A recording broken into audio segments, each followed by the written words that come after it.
Hi everyone, welcome to our Treasure Home Saturday Night Live Bible Study. So let's see, there's Misha in the chat and Rebecca. I'm telling you, you're not paying attention to the minutes. It goes by fast. Yes, I'm itching and I know exactly what's going on. It's like,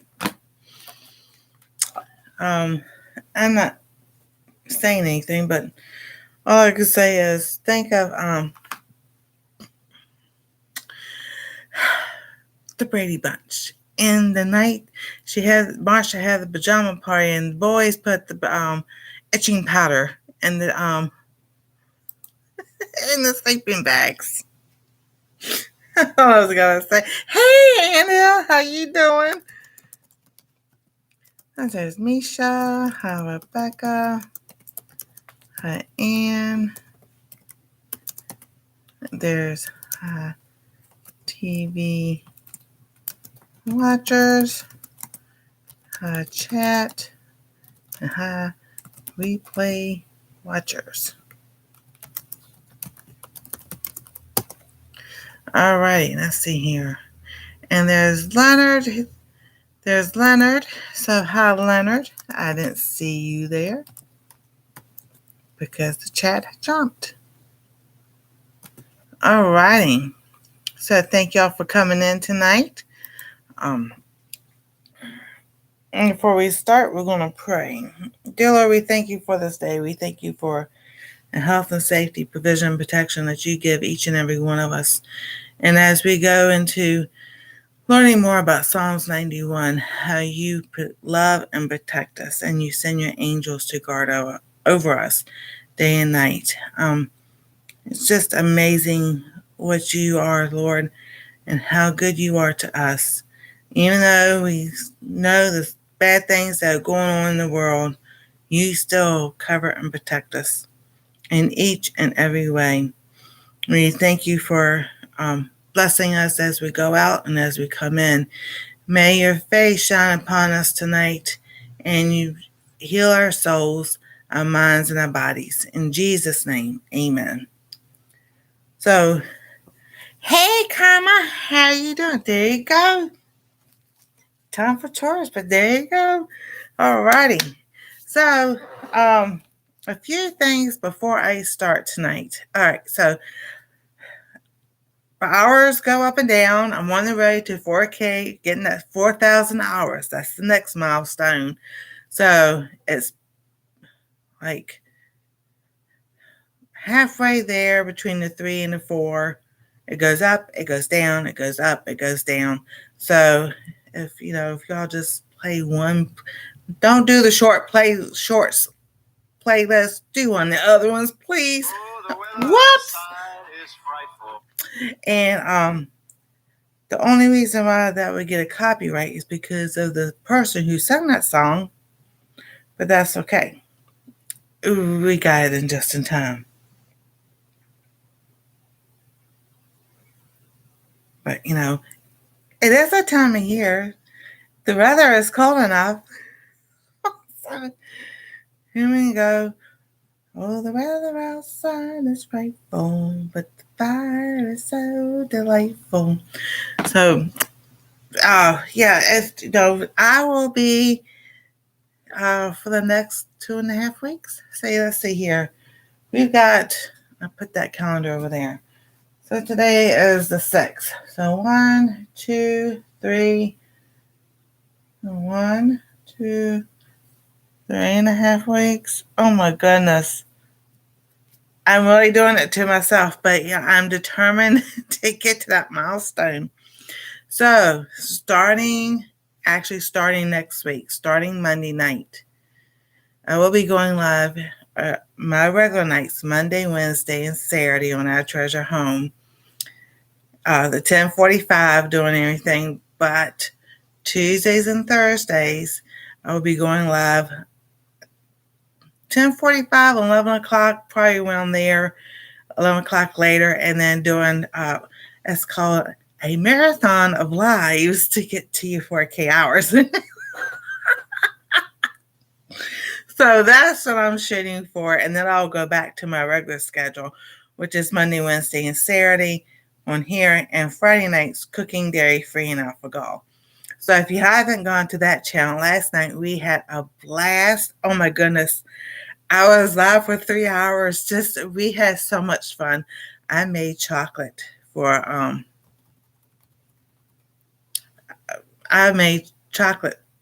this live last night for Christmas and everything, because I follow his name is Dr. Robinson. Let's see if that helps with the light. If this is too much, just let me know. And I saved it because Anastasia and I want to do this.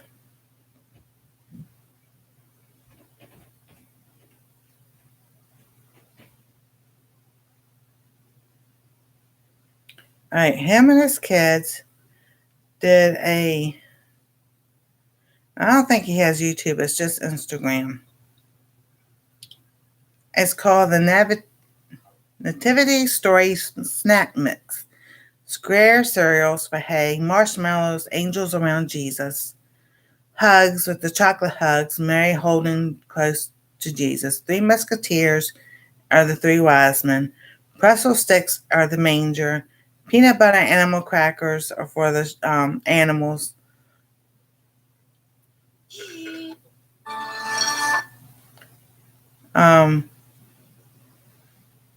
Honey roasted peanuts are the gold, frankincense, and myrrh, and starburst for the star. So I still need to go get the animal crackers and the starburst. And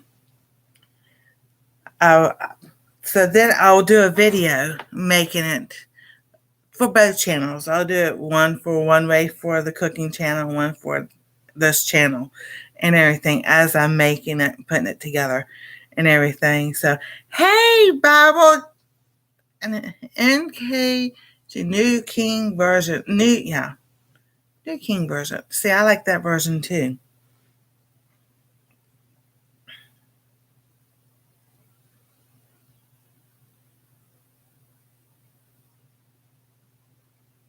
I'm telling you, it's always got going on. So, but we want to do that mix and everything, so that it's just something new and different. And I thought that'd be so nice to do, because I showed Anastasia because I wanted to show her the video, and she looked at me. She goes, "Can we do that?"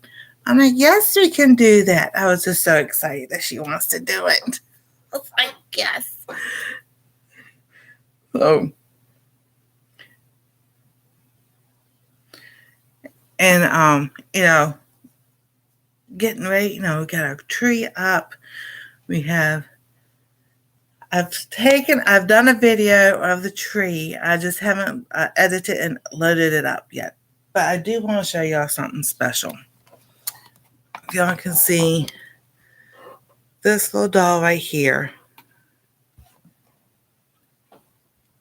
There we go. Auntie Ellen from G-Quat Traditions sent that to Anastasia. Actually, it was her neighbor that gave it to her as a gift, and it was passed down from her great grandmother. So it's been passed down. And she goes, she didn't have any other relatives to hand it down to or anything else. And those keepsake things that you want to hand down from generation to generation.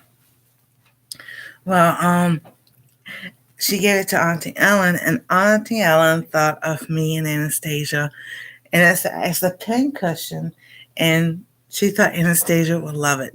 And I said, yes, she would. So I was so excited. And Anastasia, after we put everything on the tree, her mom and dad were in the kitchen cooking stuff, and she ran upstairs, came back down, and I think her mom asked her, "What are you doing?" She goes, "Oh, nothing," or something like that. But she came and put that on the tree, and I thought that was just a precious thing. I did take here's Here's the ironic thing. I took a picture and sent it to Auntie Ellen and everything. So when I was upstairs last night with Anastasia, I was talking to her about it and everything. She goes, "Did you think I was going to put that on?" I said, "I had no idea." She goes, "Can you do me a favor?" I'm like, "Yes." She goes, "Can you take a picture?" First she asked me, she goes, "Do you have Auntie Ellen's phone number?" I'm like, "Yes." She goes, "Can you do me a favor?" I'm like, "Yes." She goes, "Can you take a picture and send it to her?" I said, "Oh, like this picture?" And she just grinned from ear to ear. She goes, "Yes, like that." I already done it. That's how her and I think alike. And I was like, that was just awesome and everything. So I thought that was just really sweet. So because how that started was I was showing Anastasia the video or the live part of the live that a couple of weeks ago when I went up on Auntie Ellen's panel and she was telling everybody the story of this doll. And what the lady remembered was that it's from Russia. And then she couldn't remember it's somewhere in Europe, but Russia kept coming up. And I thought that was just something. I'm like, Lord, I've been wanting to find my relatives because I've done 23andMe, and Russia keeps coming up also in my bloodline. So I'm just like, okay, the Lord has a way of doing things when we're not thinking about He's working things out or something. And I call it those little windows. So maybe there's a start somewhere of learning more about actually where I came from. I know where I come from. I know the Lord sent me, and also know I'm adopted because it comes up German and French first, then Swedish, and then up in Russia. Then it goes down into Europe, and I'm just like, okay, this is interesting. I like knowing about this. But I was just like, how the Lord just ties all that together. And I'm like, okay, I just kind of put that on the back burner and let the Lord, He's going to take care of that and bring what we need when we need it. So, get my books. And here's my winter scene as y'all saw it. The red cardinals, every time I heard growing up, if you see a red bird, it means snow. A lot of us have snow. I love it. And I think we'll be getting more. So those Alberta Clippers, thank you, my friends from Canada, for sending us snow. The Alberta Clippers. I love it. Keep sending us snow. So Psalms 91, we've been doing a study. And I went ahead tonight and put in there verses 9, 10, 11, and 12. Because I really believe those ones really go together very well.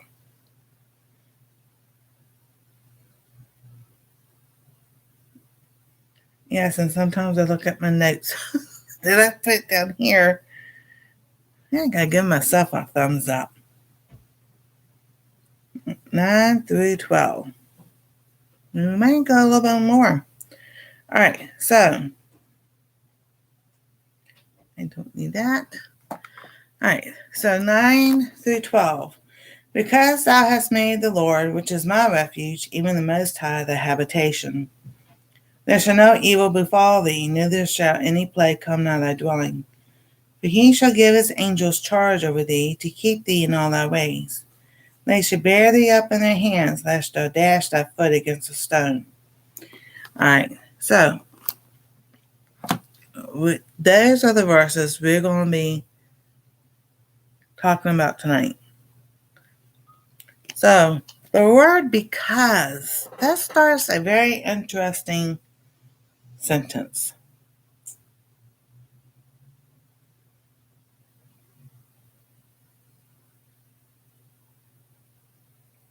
Because the word because is the reason that or since. So Merriam-Webster says the same thing. The reason that or since. The fact that. By reason of. So the example was he rested because he was tired. So the reason why he rested was because he was tired. So when it says, because thou hast made the Lord, which is my refuge, even the Most High, thy habitation. So here, it's saying that because me, you, has made the Lord thy habitation. So you got to sometimes take that middle part out so you can see. So I guess the middle part is more like a, not adjective, but what they used to call those things. I'm quite sure there's an English person somewhere in the chat. But I like a prepositional phrase or something like that. That's what I'm thinking of. Because of the commas. Because it goes, because thou hast made the Lord, comma, which is my refuge, comma. So they're telling us because the Lord was this person's refuge, whether it was Moses or David, the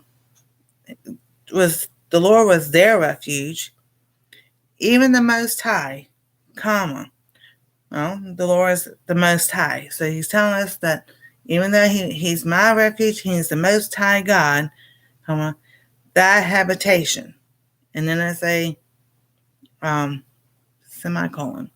So, but if you take that out, because they're describing who the Lord is, so we understand who the Lord was to that person.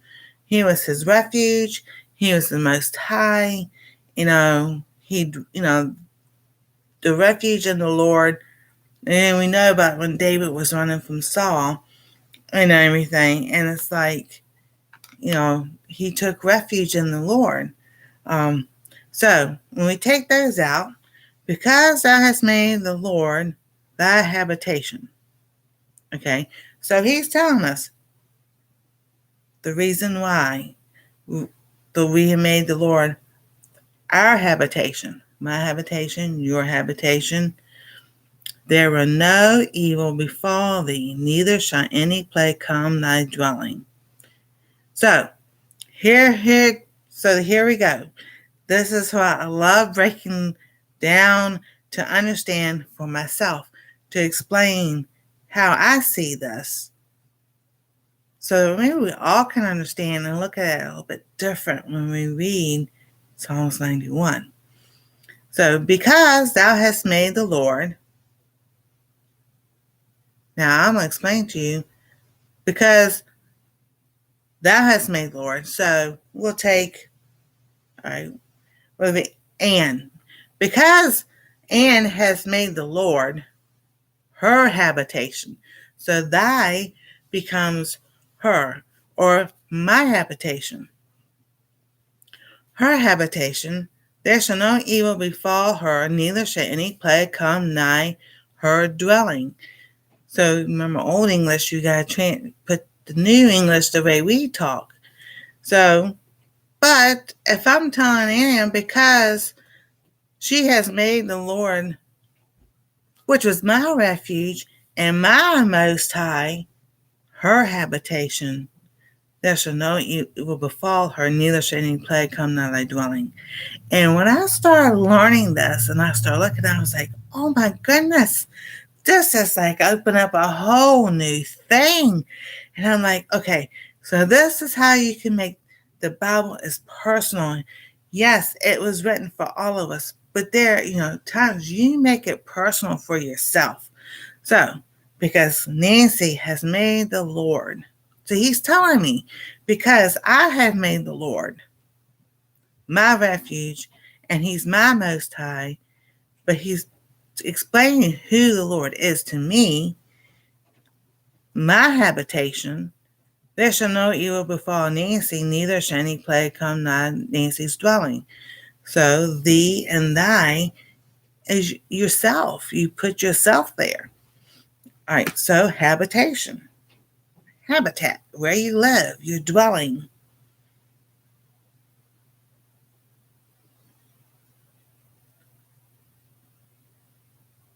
The state or process of living in a particular place. So it says a house or a home. But sometimes we go different places. Our habitation, like, can sometimes be a car. You know, there are people who live in their vehicle. There are people who live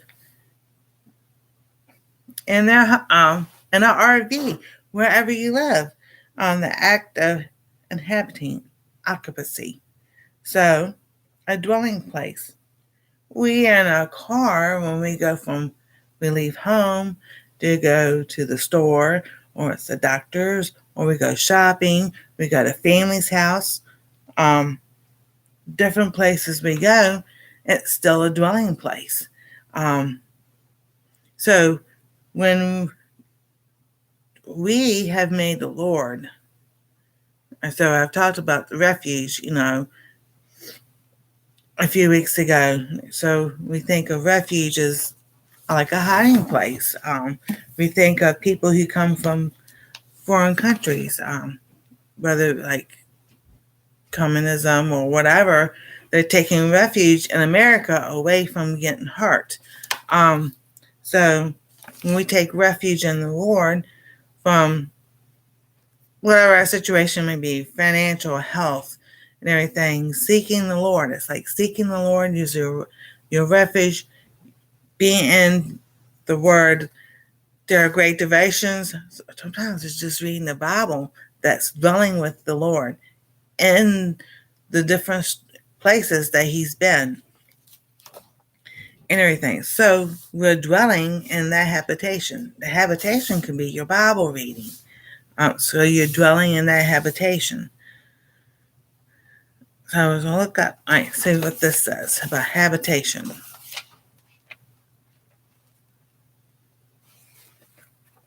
I used to. Habitation's right there.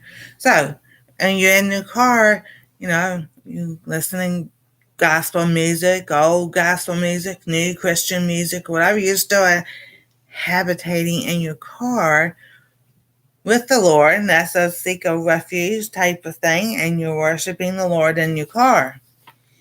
So here, oh my goodness gracious, I do not know these words. Oiketterion.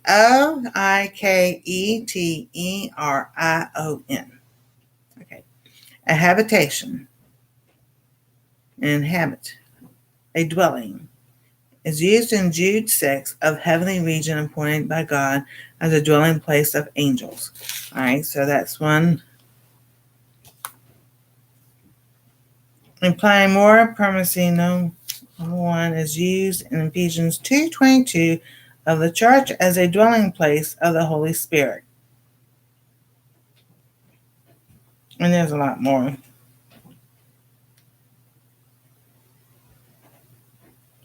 All right, so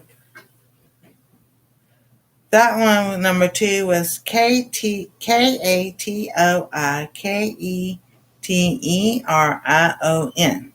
So that's the dwelling place of the church, of the Holy Spirit dwelling in the church. Katoikia, a settlement, a colony, dwelling. Acts 17:26, of the localities divinely appointed as a dwelling place of the nations. So then we think of colony, we think of like the pilgrims coming and making a colony there. That's their dwelling place. Our home is a dwelling place. walking and living with the Holy Spirit in us and with us no matter where we go. Exactly. Answer number 4, and that says, I think it's Epaulis, Epaulis, a farm, a dwelling, a place to which pass the night, a country house, cottage, or cabin, or a fold, is used in Acts 1:20, the habitation of Judas.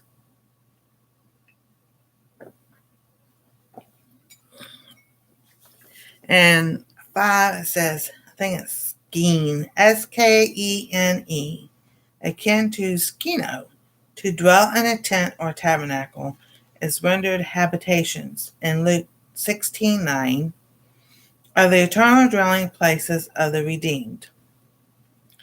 And then number 6 is Skenoma, a booth or a tent pitched. It says akin to number 5 is used as a temple of God's dwelling, as that which David desired to build. Acts 7:46, a habitation, tabernacle, metaphorically of the body as a temporary tabernacle. Okay, so habitation can be all kinds of places, as you know, like I was saying, it could be in your car, now it's at home, it could be, like anywhere we go now, because as being saved as a child of God and asking Jesus to live in my heart, we have the Holy Spirit dwelling in us. So the Holy Spirit, is his habitation is in us. So wherever we go, the Holy Spirit dwells with us. That's habitation. So as we go through life, as we go through things, the secret place of the Most High, his dwelling place is in us. So because I have made the Lord a dwelling place in my soul, in my spirit, because of asking him into my heart, he's my habitation. He's always with me wherever I go. Whether I'm in the kitchen, if I'm going outside, if I fall on the ground, he's there with me. We go to bed. So a 24/7 habitation with the Lord. And it's like, okay, I've seen that. And I've seen these verses living. I mean, not only just come alive, but living day to day. Out when I go to the doctor, come back from the doctor, or whatever, or when they go grocery shopping and they come back, and it's always saying, access, those people in the store are so stupid. It's like, I know people don't act right sometimes. And it's like, my son will go, but this guy, he almost crashed into us and everything. And I just keep thinking to myself, Lord, just have him realize that his mom is praying for him when they go out, because I know people just don't pay attention. And I know he knows, because I've said it a few times, and he just looks at me, and I'm just like, I am not going to be quiet about my faith, and you know that. I haven't been quiet when every surgery I had, every time, doctor's visits, whoever, in the car going to the doctor or wherever I go, there's always some way or form the Lord lets me be a witness. And especially with the doctors, because of a testimony that I give every single time.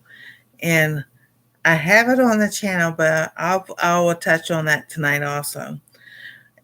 Because these is how these verses came so important to me after that. So it says, no evil shall befall thee, neither shall any plague come nigh thy dwelling. All right. So habitation and dwelling is kind of like both the same thing. So dwelling So, habitation. So we'll go with that again. Oh, come on. Oh, great.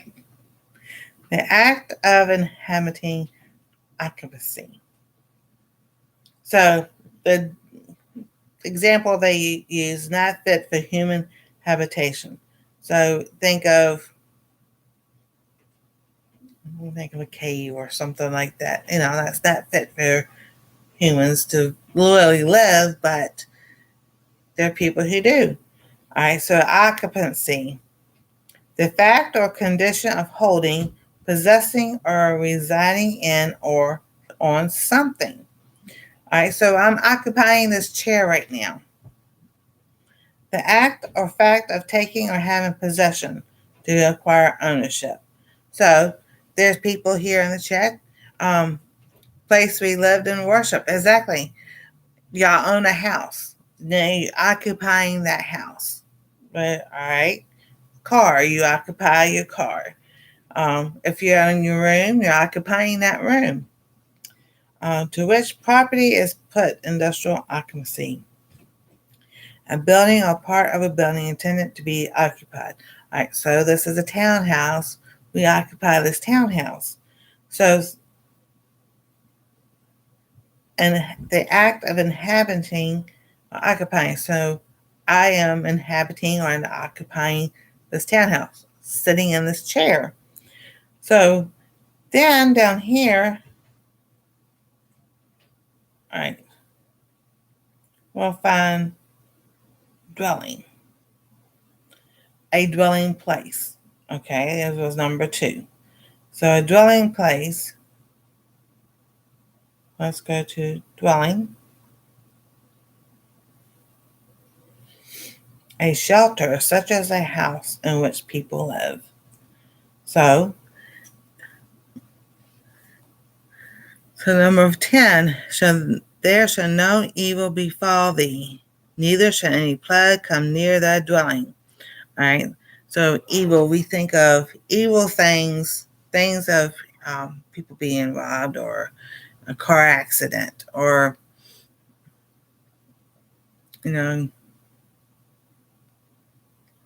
things happening.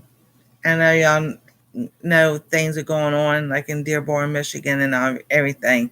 So that evil. And there's other evil things that happen all the time. Not just that. We watch our kids very closely. We watch our grandkids very closely. We watch ourselves very closely. I've done a series on situational awareness because, even back as a kid, I had things happen. So I was always aware of things going on. So, and then, people, if you go to work, you just never know what people are saying or doing. It could be, someone that's nice. Just because they're nice doesn't mean, they're good. And I'm not saying that all people who are nice are bad, but sometimes there's a difference between nice and kind. And I saw that on Instagram and how that person explained it. I'll have to find that again. Habitation, place. Okay. And so, nice is like being polite with someone in a grocery store and you say, excuse me, and the person says, yeah, oh, okay, that's being nice. Kind, it's like Rebecca, when she does her hats, she'll pick out somebody and she send them a hat. That's being kind. Kindness, I think, is, we all know that's part of the fruit of the spirit. Even nice people can be evil. You got that right, Anne. So, and it's kind of sad, but, people are people. And even that's YouTubers are people we become friends with and everything. And then all of a sudden we find out, oh, they're not really who they say they are. I'm like, We're grown adults. Why we play school age kids games, I have no idea still. It just boggles my mind. But I'm just like, okay. So, but then we understand that sometimes, like I've heard, hurting people hurt people. And forgiveness is, yeah, it may be for the other person, but forgiveness is really for you. So that you don't keep that harbor that anger and bitterness and hurtfulness toward. And what I've heard one person say, um, forgiveness is like this. You still being mad at the person who's done hurt you, did you wrong, and everything else, and keeping it all bottled up. It's like drinking poison, the poison yourself, and expecting something bad to happen to that person. And when it's put that way, you go, oh, well, yeah, yeah, that really makes sense. So that's what forgiveness is about. Forgiving them, even though they've done evil to you. I've had people over my lifetime so far at 56 done some horrible things to me. And I'm just like, I learned a long time ago, when you let just kind of like you can let it go. Once in a while, it'll come back to memory about what they did, and that's when you can say, "It is written in God's word said, don't repay evil for evil, but um, vengeance is mine, saith the Lord." I'll get it out in a minute. So it's like, okay, I know that happened. Lord, you took care of it. I don't need to worry about it no more.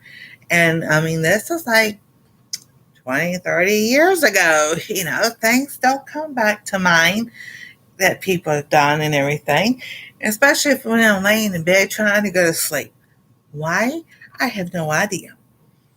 But I'm just like, what in the world did I even come up while I'm trying to go to bed? But it's like trying to, you know, the devil knows if he can get something going or stirred, or somebody says something to make you have a memory of something another. And it's like, really?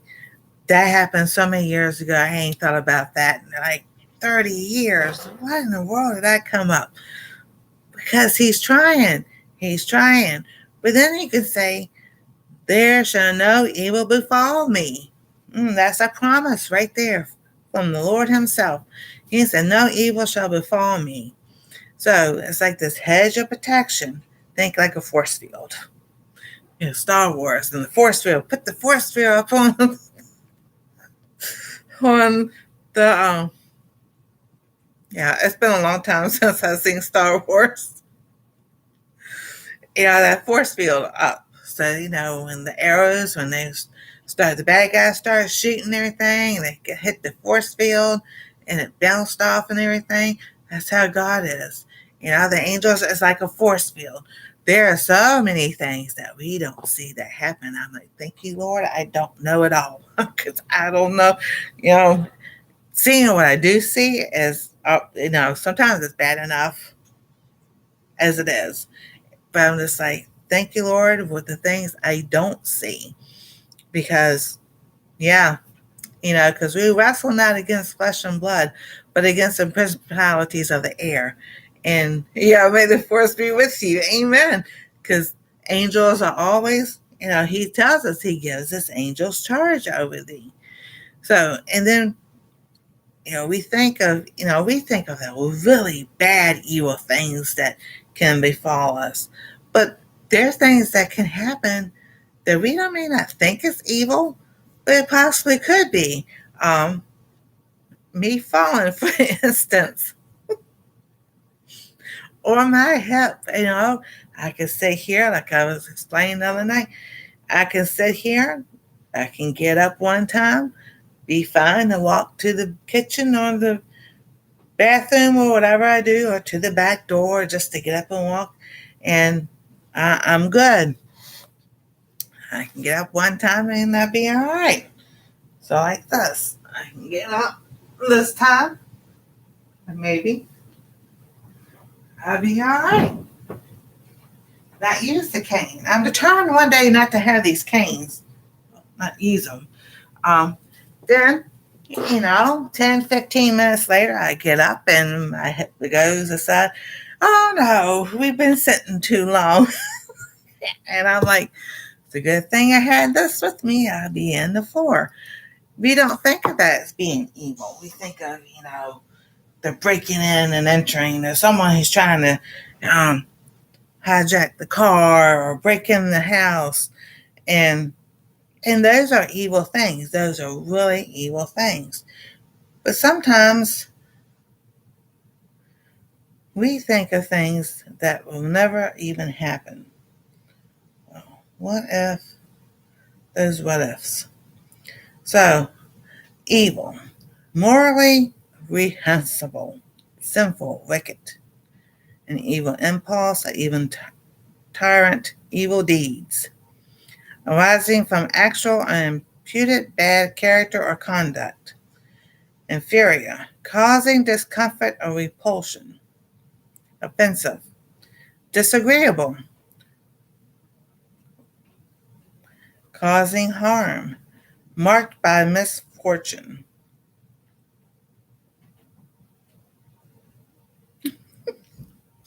This is old. Right, Merriam-Webster says, evilly, British often and U.S. sometimes. And then British often and U.S. sometimes, evilness. I don't know where that came from. Evil, the fact of suffering, misfortune, or wrongdoing. A cosmic evil force. Something that brings sorrow, distress, or calamity, often used in the plural. The evils of alcohol, forced to choose between the lesser of two evils, between two things that are bad.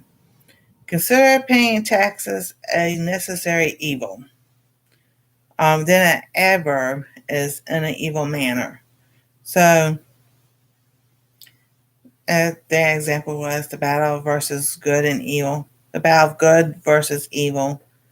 Our free will allows us to choose between good and evil. So, evil has a lot of definitions. Alrighty. Love you too, Ann. Y'all have a wonderful and safe night. So, evil, we know. So, that is a promise there that no evil befall thee. All right. You're in the grocery store, and just so happens you turn the corner, but right after you turn the corner, a display falls. Was that evil? It's a bad situation. What the worst could be bad was that what was I saying? Display could have fell on you, So there's the angels protecting you, keeping you just at that right hair on the edge from anything happening. So no evil befall thee.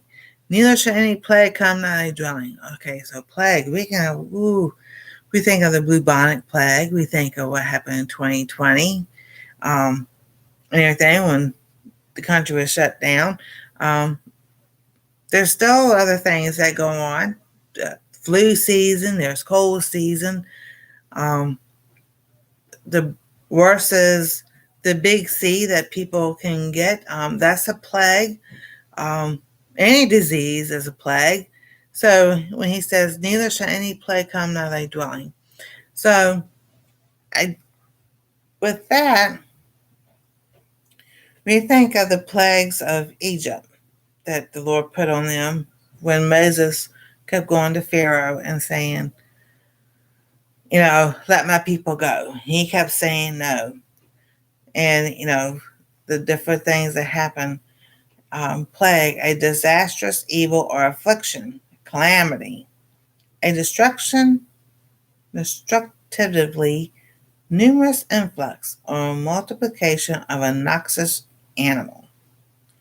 the plague of locusts. Okay.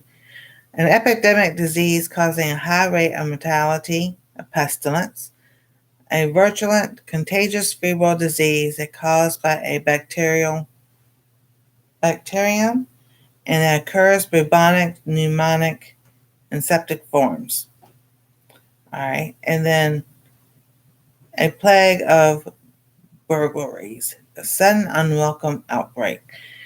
And then it says as a verb to cause constant or repeated trouble, illness, etc.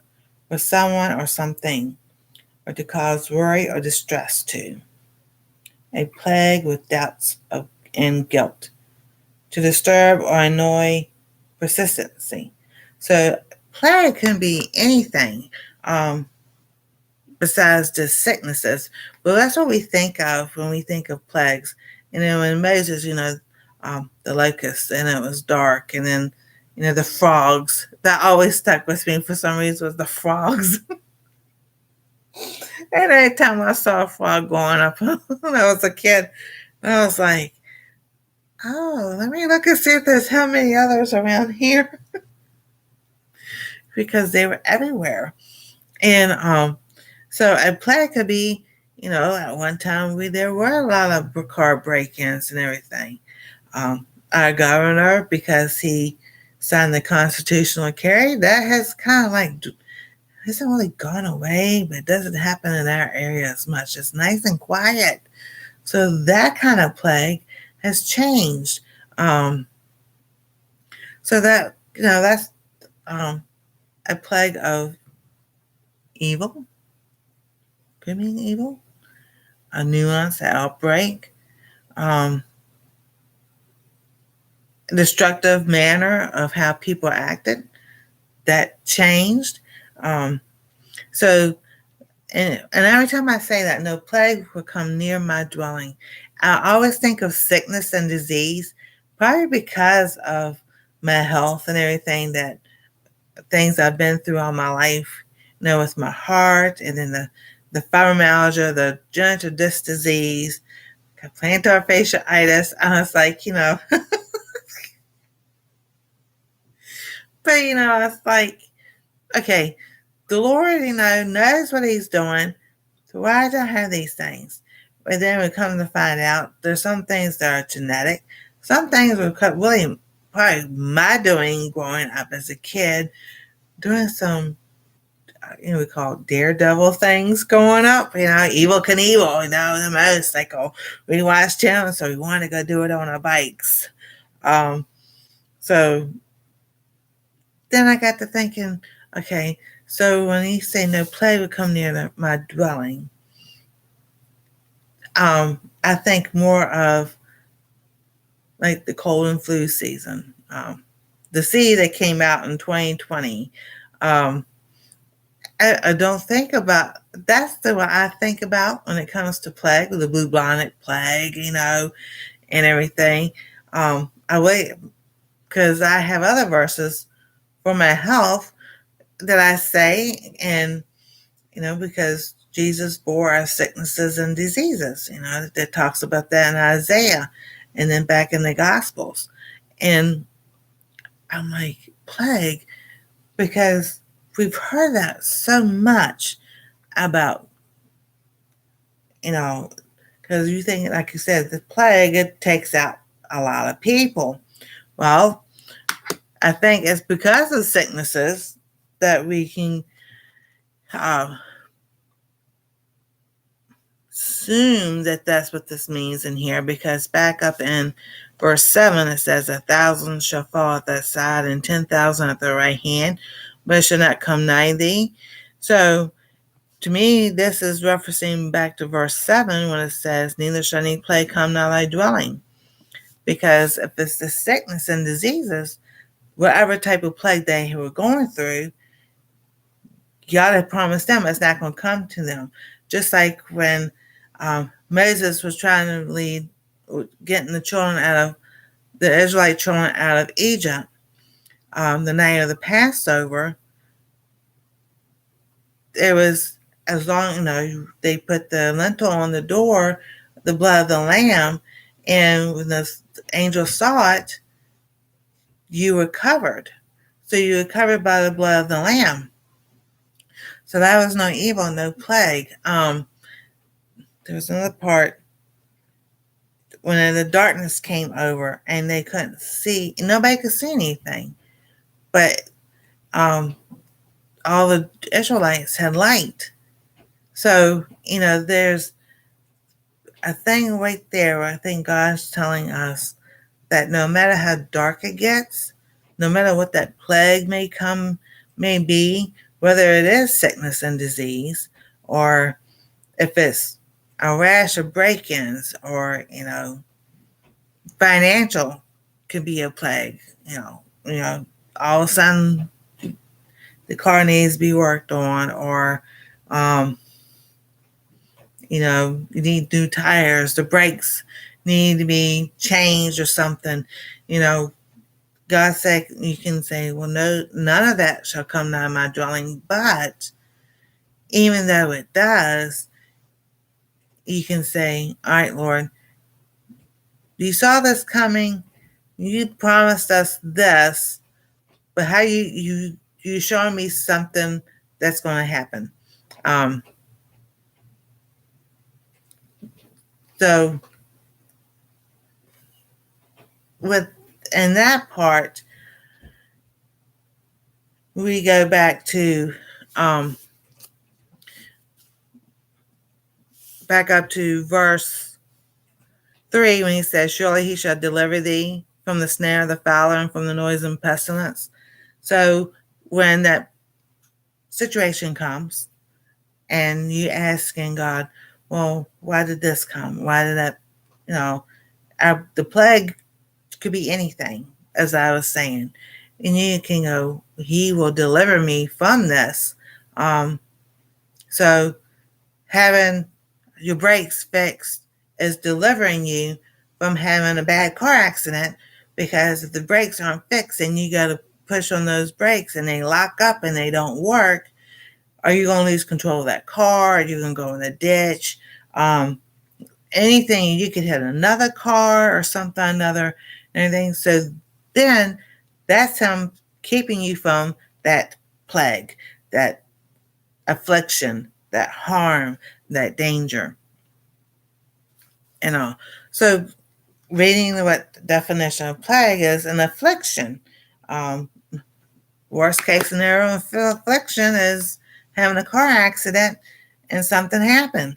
That happened to Teresa at Stringfield Ridge Farm.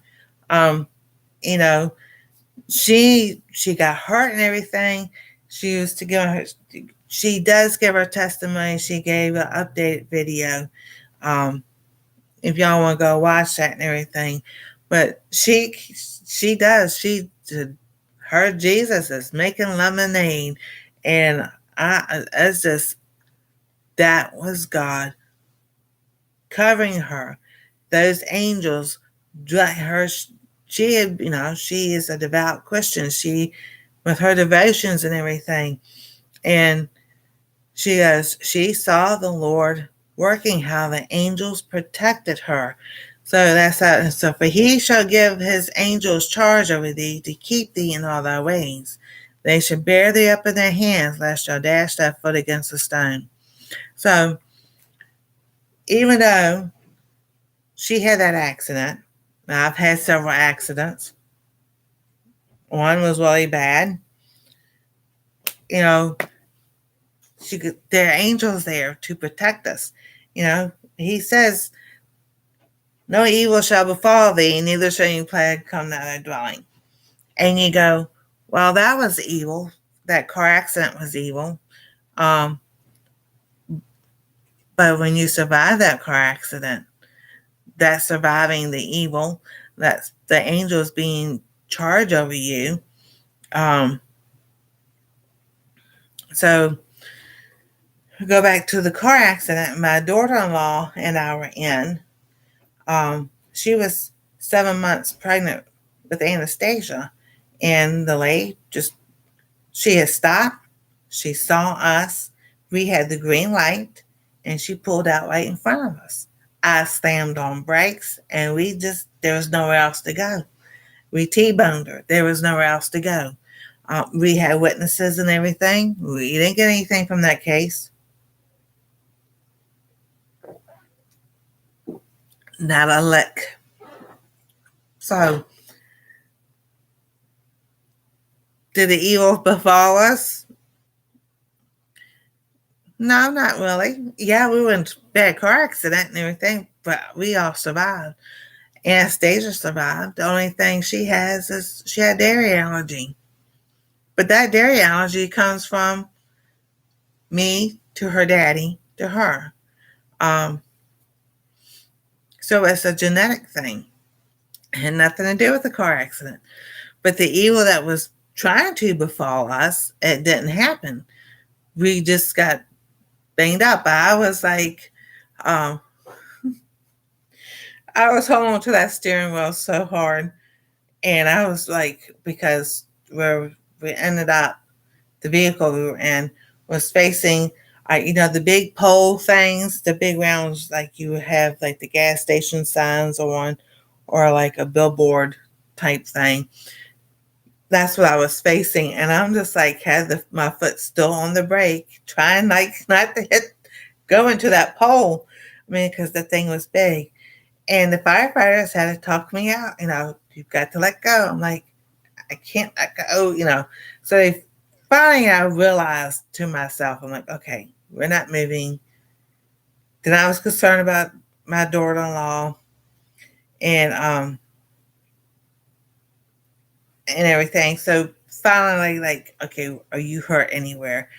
And they talked me to let go of the steering wheel and everything. We went to the hospital. Um, that's where L3, 4, and 5 became herniated. Well, yeah, in that accident. And, just over the years, the wear and tear between L4 and S1, that disc is gone. So, and I'm going to say evil befall me? No, because I'm still here. Um, yes, I had my seatbelt on, but we hit that lady so hard, even though I had put on the brakes, we hit her so hard that when we bounced off, hit her again, and spun her around. So, it's like a double whammy. And I'm like, yeah, I still remember to this day, everything that happened. And I'm like, thank you, Lord. And that's why I was thanking Lord. Thank you, Lord, because even though she was wrong and that happened, the evil did not befall us. We're still here. We're still alive. We still made it.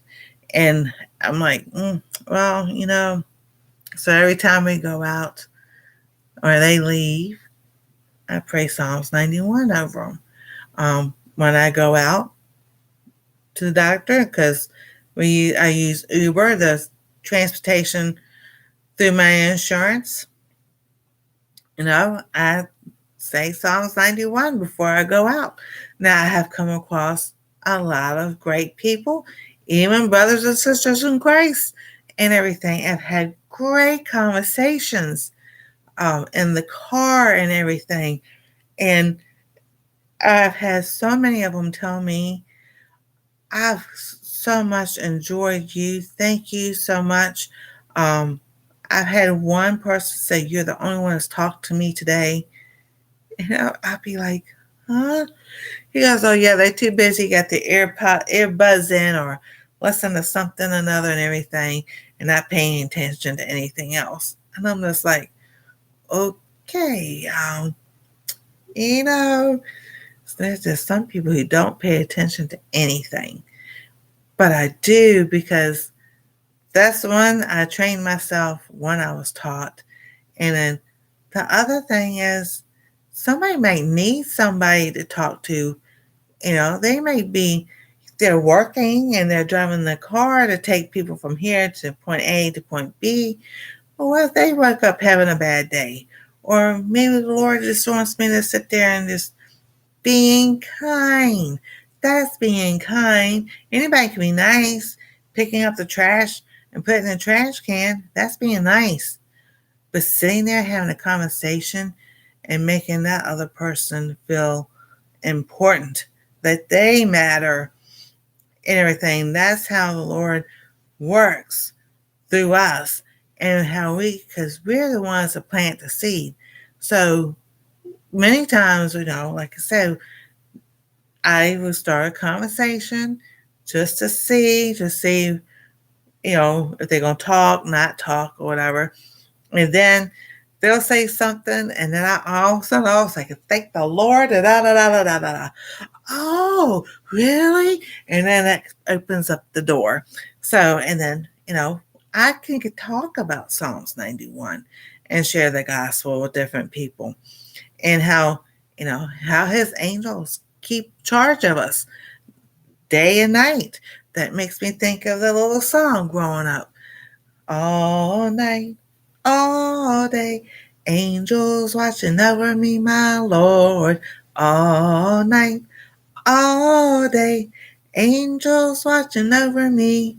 It's just a little song, and it's singing it around, and you sing it over and over and over until you don't want to sing it no more.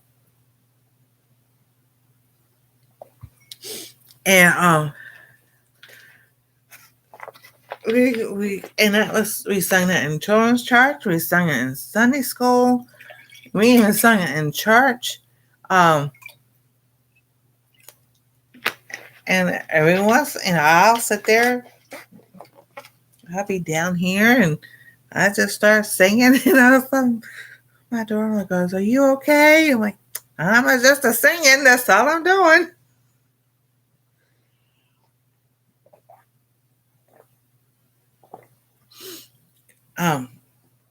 Because sometimes we need to sing. We have, I have a CD. Oh, you have a CD with it on it. Cool. And that's one way. Worshiping is one way we activate the angels to give. They're always there. Believe me, they are there. Oh my goodness, they are there. We just don't see them. Sometimes we do. And like I said, that car accident. He says they should bear thee up lest you dash thy foot against a stone. And we think, okay, you hit your foot against this, think of stubbing your foot here in your own home. Oh, we've done that plenty of times. On this chair, oh my goodness, it has metal bars at the bottom, and those things hurt when you hit your toe on them. I'm like, and that just makes me think, okay, it was just one toe. It could have been a whole foot, That just makes me think of that. Think of Psalms 91. That he, dashed our foot against a stone. All right, so let's think of what the stone is, a hard piece of rock.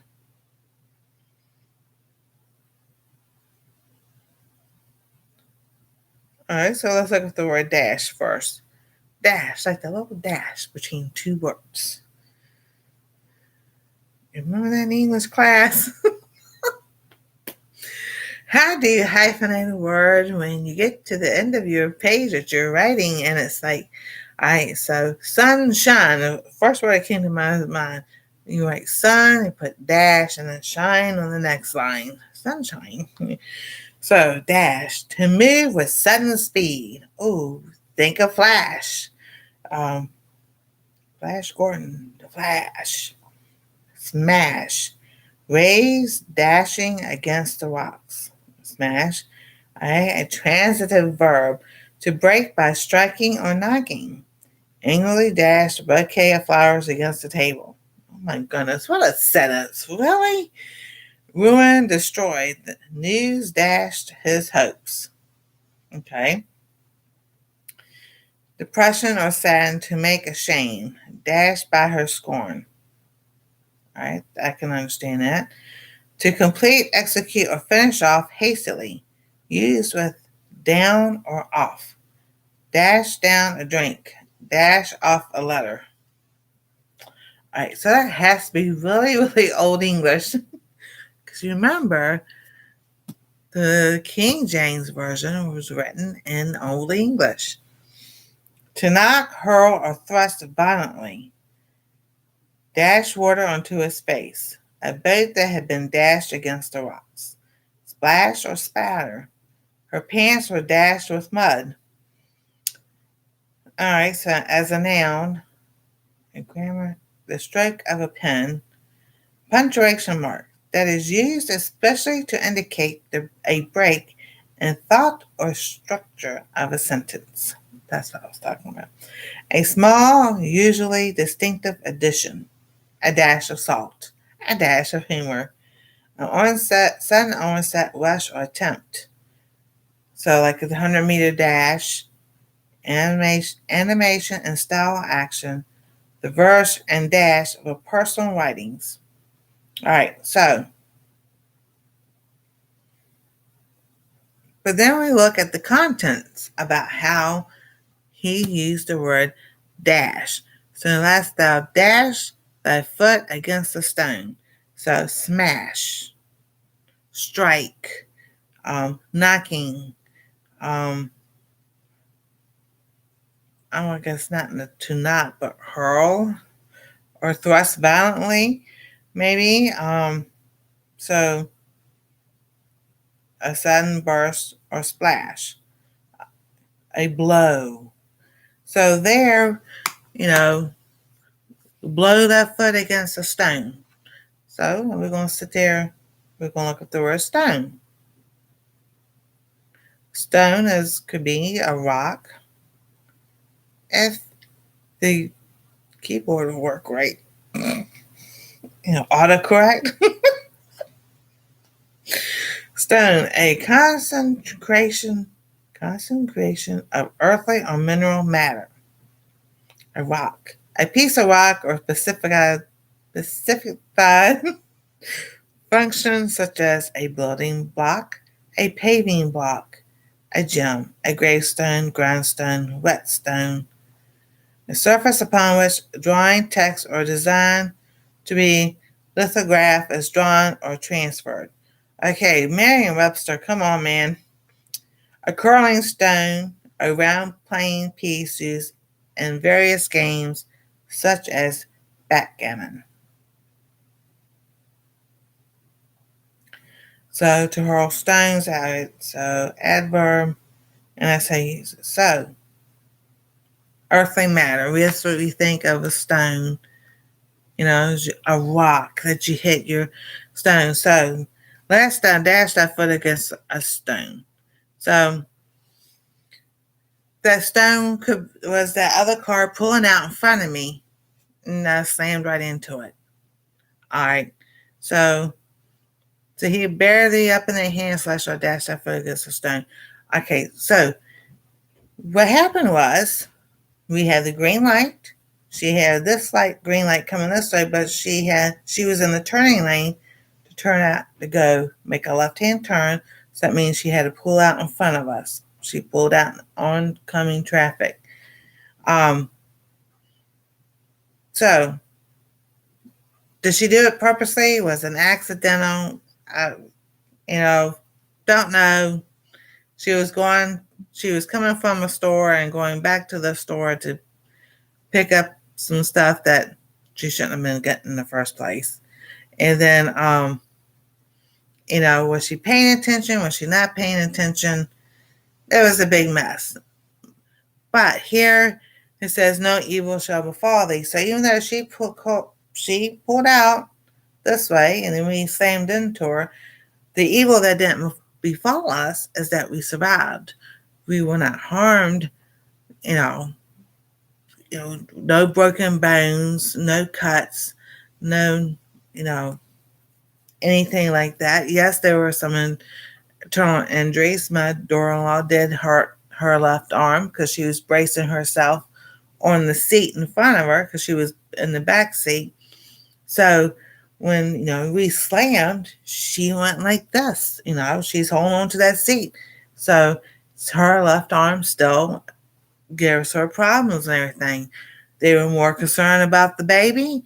And then even after Anastasia was born, all they did was an x-ray or whatever and said it was inflammation. And so, we tried and tried. I believe This is my opinion and what I believe that she tore the rotator cuff and it didn't heal properly. But it's a lot of nerve damage and everything, and the doctors still won't, they don't do anything. So my son took it upon himself to sit there and watch videos about learning how to massage and everything, and that helped her out. But the evil that could have befallen us, her and me could have been hurt, Anastasia could have been hurt.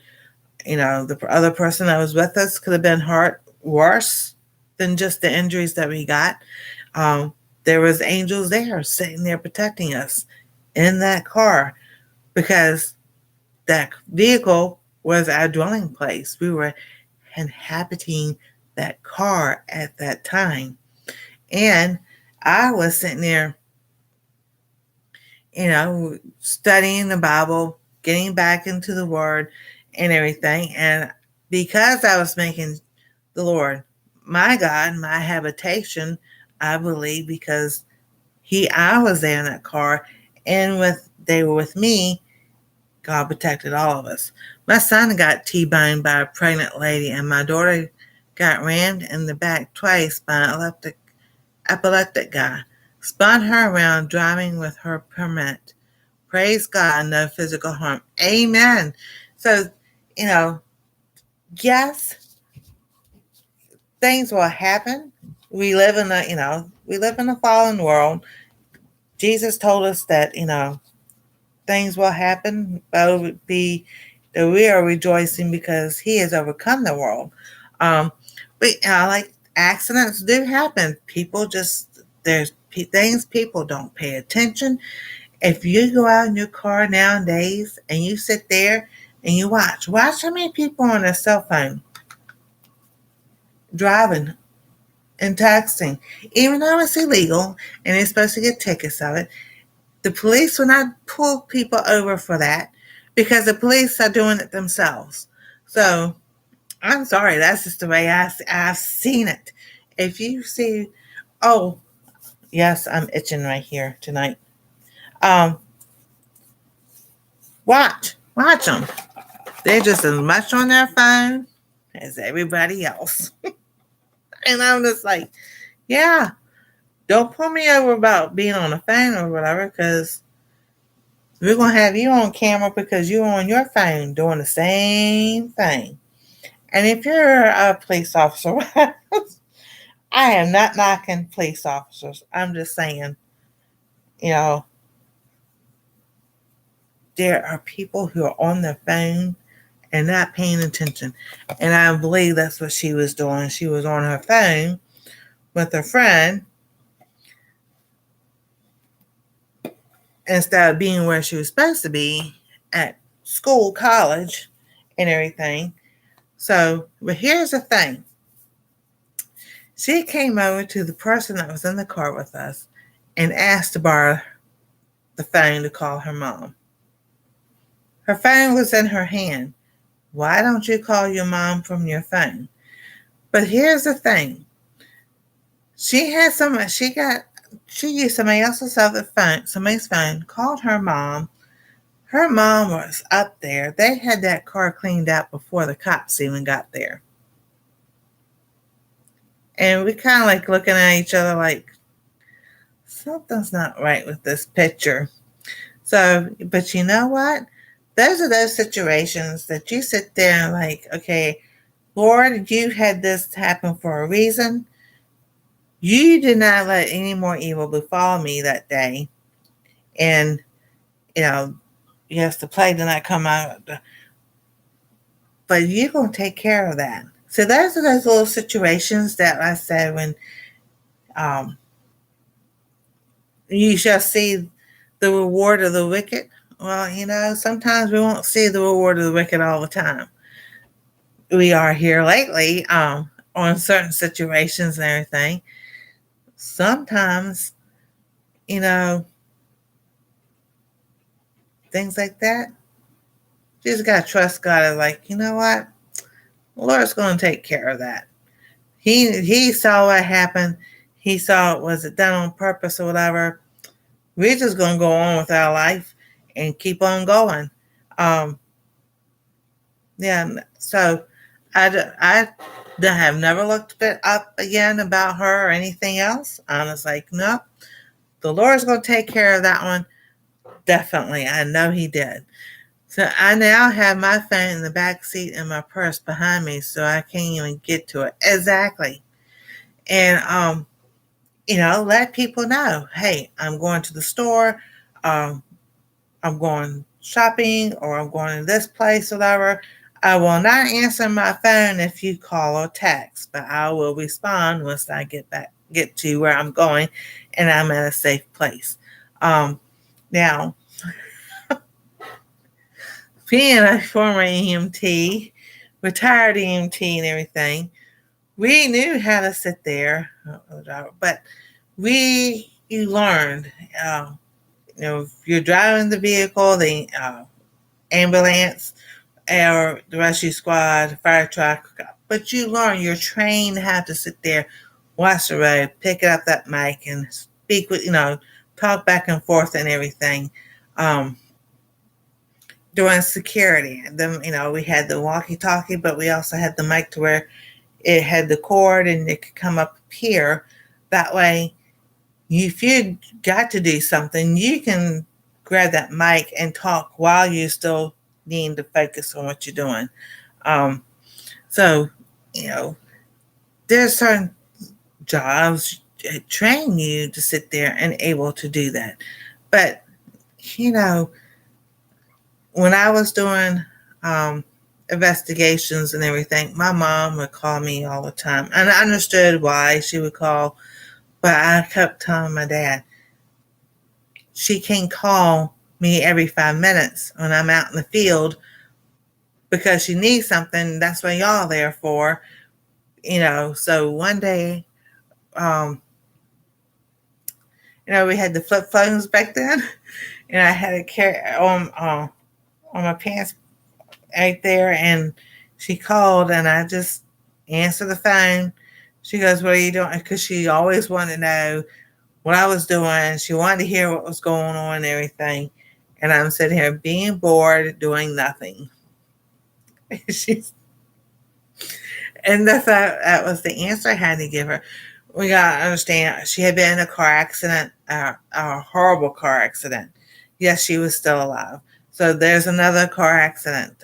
She was T-boned. And my brothers and sisters couldn't figure out how her head was split from here to here. It took 400 stitches from the inside of her head to outside to stitch her up. Um, she had brain damage. She had to learn stuff all over again and everything. Was that evil? Yes, that was a horrible evil. Um, but she didn't die. So she still lived for a long time. That happened in March of 2001. And she passed away in April of 2010. So that was still 9 years that she learned how to do stuff again. She learned how to drive a car again and everything. So, the evil that could have been fallen was she could have died. She died 3 times in the ambulance. She died, I think they said twice at the hospital. But the Lord was like, nope, not right now. So that evil trying to take her away, it didn't happen. And here's the ironic thing. She could catch a cold, the flu, so easy because she worked at the grocery store and everything.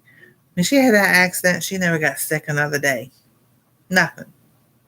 Not another cold. She didn't get the flu. She didn't get nothing. And we could not figure out why. Why she just never got sick again like that. It was just something we don't know. But I was like, that was a plague that, no plague shall come near her dwelling. Well, it didn't anymore. So I was like, it's little things like that. And you sit and listen. It's like, yeah, it was a blessing because it's like, we knew she had dementia before the accident. And Okay, so, let me get something to drink because this is funny. Okay, so we knew she had it because she would say she called and told us blah blah blah blah blah. I'm like, you didn't. And she would argue with us. So my other sister, she would call me. She goes, "Did mom call and tell you this?" I'm like, "No." So we just learned to say, "Okay, we forgot," or whatever, because it was not worth the argument or whatever. But we knew she was forgetting things. She would put high bills away from my dad, and then she couldn't remember where she put them.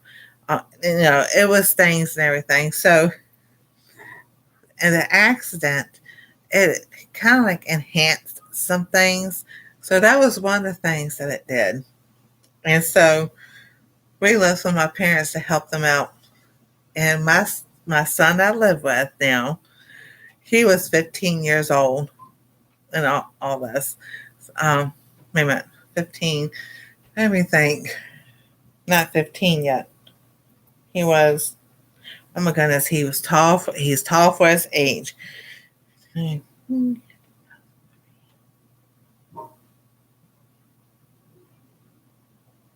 right, so yeah, 2003, 2004.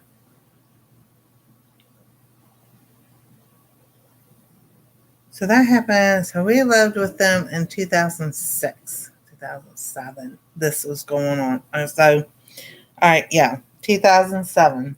So let's see here, 15. I gotta use a calculator.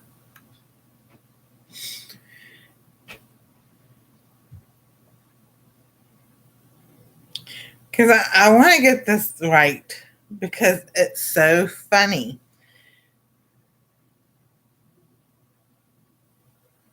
Oh, yeah. Okay. 14, 15 years old. All right. So at that age, he is already 6'2". He's 6'4" now. Anyway, so we were sitting there and I'm sitting and I'm done talking to her and everything about things and all. And he comes out walking through and she goes, "Where is he going?" And I'm like, "He's going outside. It's okay." And she goes, "Why is he going outside by himself?" I'm like, it's okay. To me, he's 14, 15 years old. He can go outside if he wants to go outside and everything. And she was just like so upset. I was letting him go outside by himself and everything.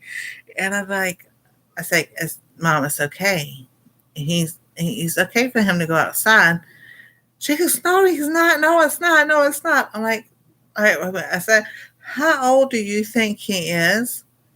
"He's only 4 years old. He can't go outside by himself," is what she said. I started laughing. I couldn't help but laugh.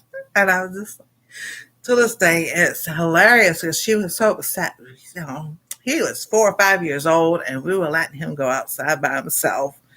And I'm like, "Okay, Lord." So I'm like, "It's all right." So and so went outside with him just to, so she would be all right.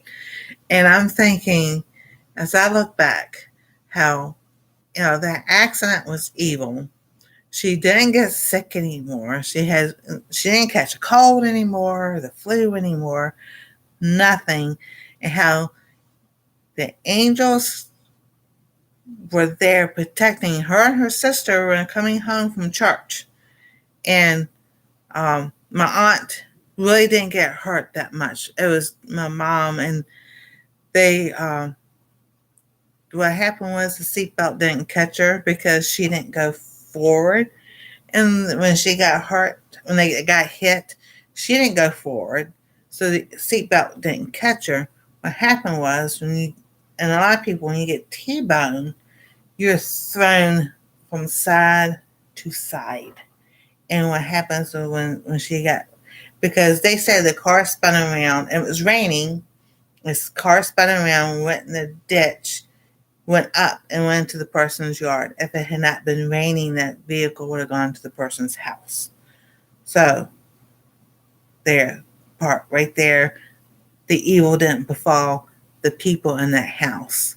The Lord stopped that car in the mud. I saw the vehicle. I knew exactly what happened. Um, because the plastic console and everything, all that was still right here. They couldn't, my family had kept it. How did she hit her head? I'm like, she hit her head on the door frame. Nothing cut, because they kept on, what cut her head? What cut her head? Like, nothing cut her head. Her head, she hit the door frame's right here. You went, go back like this with that force and you hit that metal frame, your head is going to do a reaction. So the best way I could explain it was, and explain it to y'all.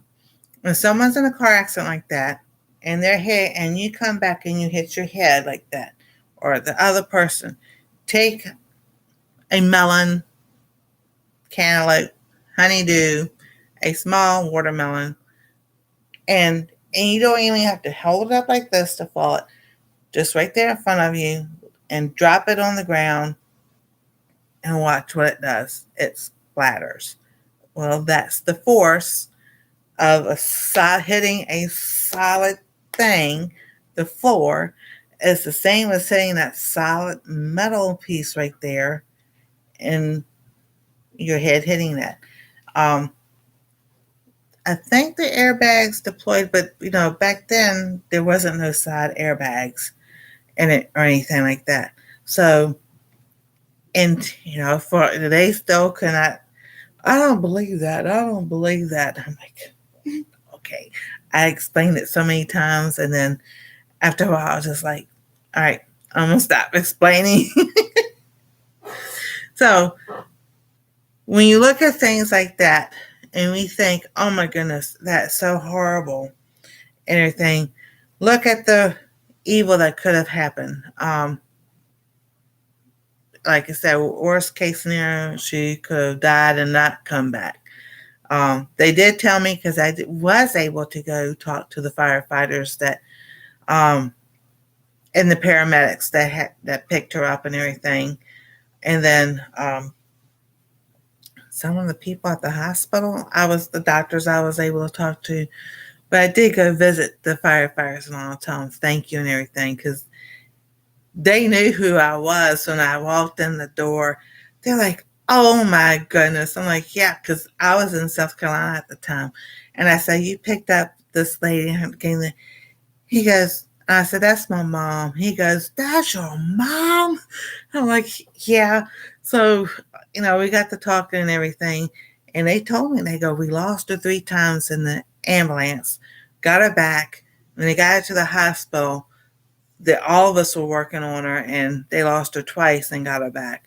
I said, oh, that just means the Lord's not finished yet. And someone looked at me like, yeah, you're right. So it's like, even though that was the worst evil thing and she could have died and everything, what came out of that was that no plague came around her dwelling. She didn't get the flu. She didn't get a cold. She just didn't get sick anymore. And we just like, that was just, my sister and I would talk about that. Everybody else had a cold or whatever, and she didn't catch anything. It was like, what in the world did that? It was something there the Lord did so that He knew her body couldn't handle that anymore. So there was no plague that came around her dwelling. So that right there was just amazing. And then no, and then for He shall give His angels charge over thee to keep thee in all thy ways. So the angels were watching her and my aunt, and watching over the other people in that house, that no evil befell, happened to them. They didn't, the angels guarded that car to keep it in that mud from going, it could have gone airborne. It could have done all kinds of things. So, he gave the angels to keep them in their ways so no evil will harm anybody else. Um, and even with our car accident, when we team-boated the girl and she spun around, I think they said she spun around twice, and she ended up, here was a car on this side, the witnesses that were watching all of this unfold. She spun around, missed our vehicle, and landed right in front of this guy's car. She hit it, but I don't know how hard she hit it, but not to where he was injured or anything. And I was like, right then and there was another evil thing that didn't happen. Nobody else got hurt. No other cars were really damaged. Um, you know, yeah, did we get hurt? Yeah, we got hurt, but you know, worst case scenario of that would be I wouldn't be here, my daughter-in-law wouldn't be here, and Anastasia wouldn't be here. So that evil didn't befall us at all because God has angels charge over us, keeping us safe.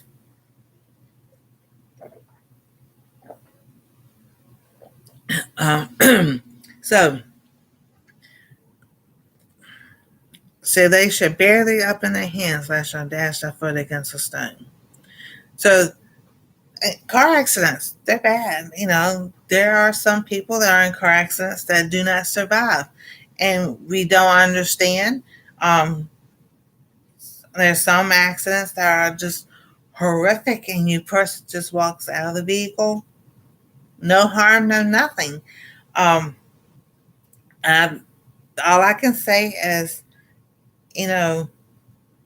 people say, well, it must have been their time.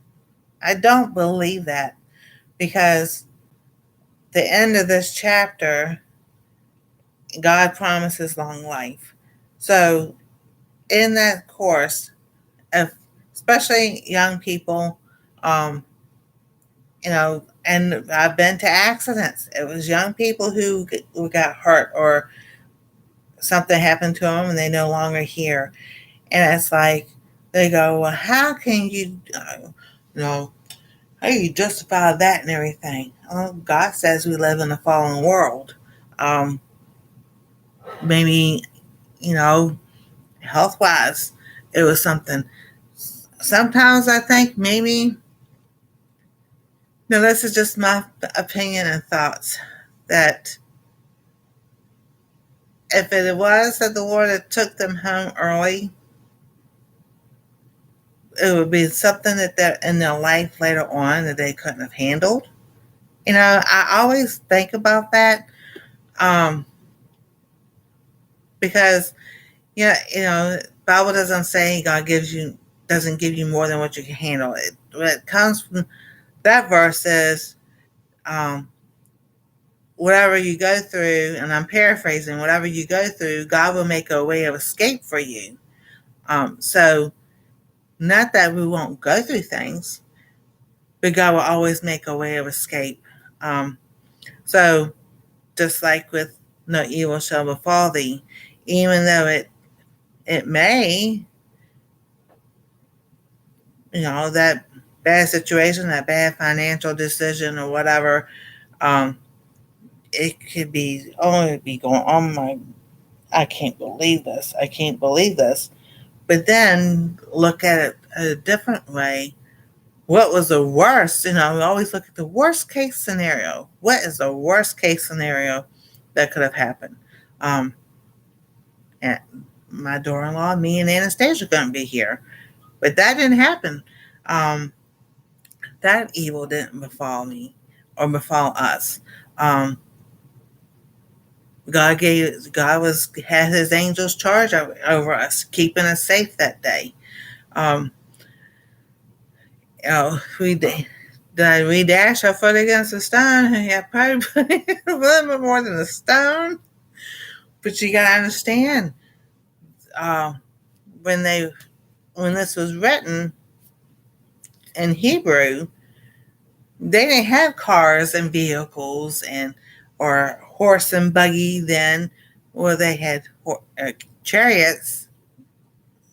They had big stones because people, that's stoning was their choice of, how to say this without being in trouble on YouTube, way of punishment. Not like now. So, you know, they wrote in the things that they saw, how the Lord showed them different things. So that's when we take and we break these words down to figure out the meanings and everything. So we looked up, let's see if Dash is in here. I still want to get me another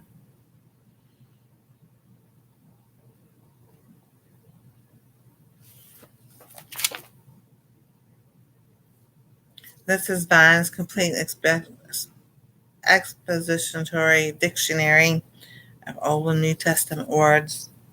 I want to get a different one also. Right, Dash. Let's see if Dash is in here. Dash. All right, this is PROSKOPTO. Denotes to beat upon or against, to strike against, dash against. So Matthew 4:6, Luke 4:11, to beat or stumble. So something that make you stumble and fall. All right. To tear, to rend, to break is used of the action of a demon upon a human victim. Mark 9:18, dasheth down. Luke 9:42, and then that word is RHEGNUMI.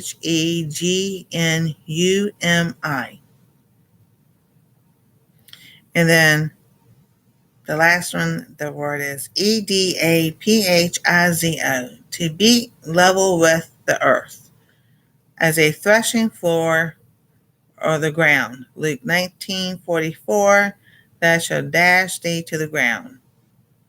All right, so when I saw the threshing floor, it made me think of Daniel. Oh my goodness.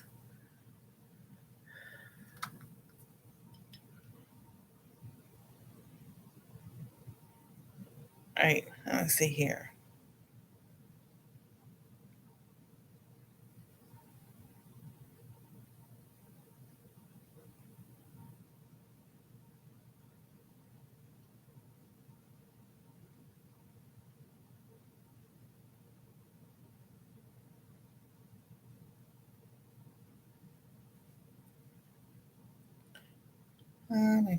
That's not what I'm looking for. Gideon. He was in the threshing the wheat on the floor and everything.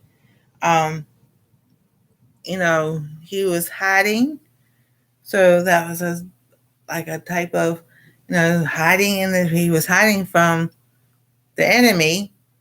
And then, he's threshing, the threshing on the floor. So that was,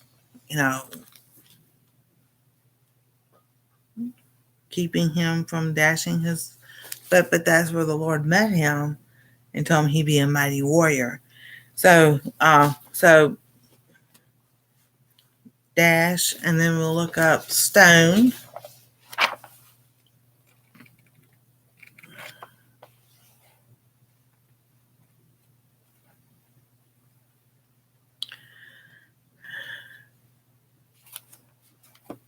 Let's see here.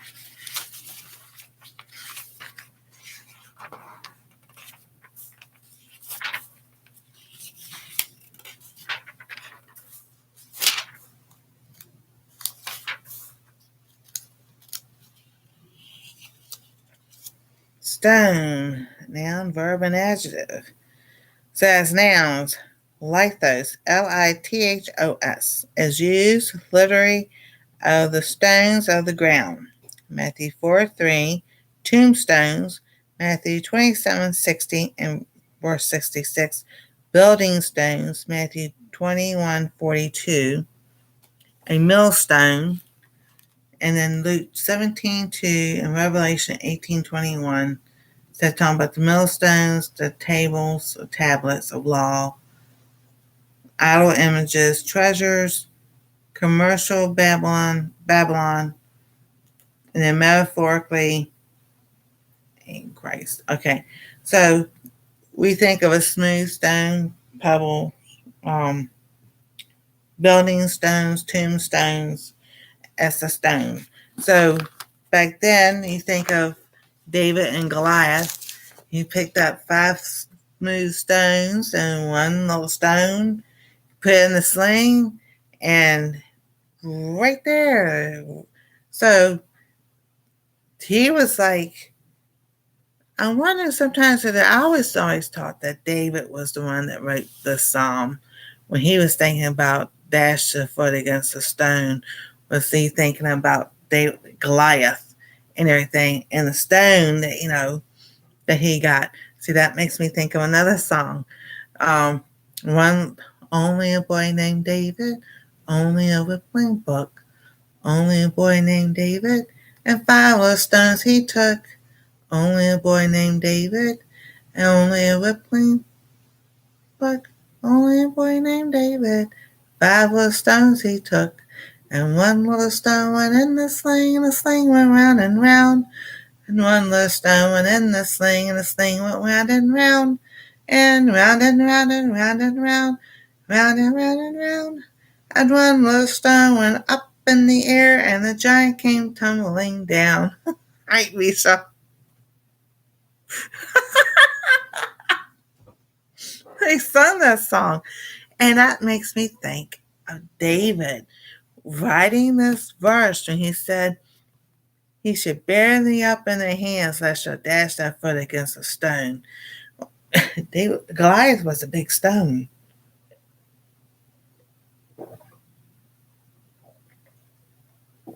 Because they kind of like wrote metaphorically because of what they saw and everything. And I'm just like, that was a huge stone.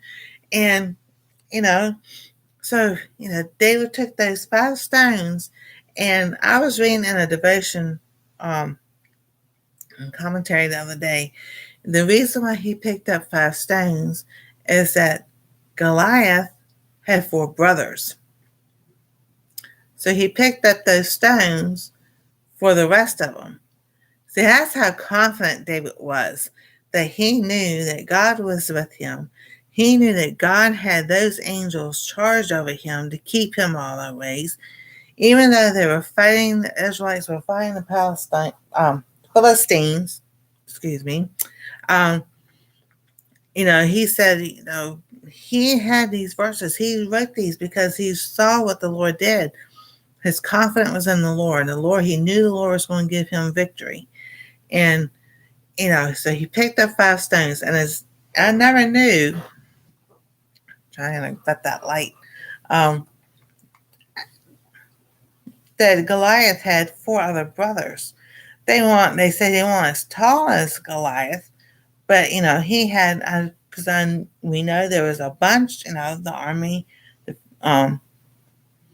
was there fighting Israel, the Philistines, and so, but there was a specific that he picked up 5 stones.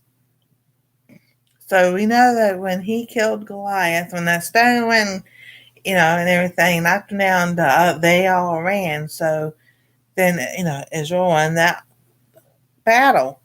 And so when I was sitting there thinking, when I was reading that, for he shall give his angels charge over thee to keep thee in all thy ways. They shall bear thee up unless thou dash thy foot against a stone. So when you're talking about those stones, there's a book, all right, that Joseph Prince wrote and everything. I have it. Let me go get it because I want to show y'all. All right, so you see now? Go get up. Oh, okay. Yeah. I need a cane.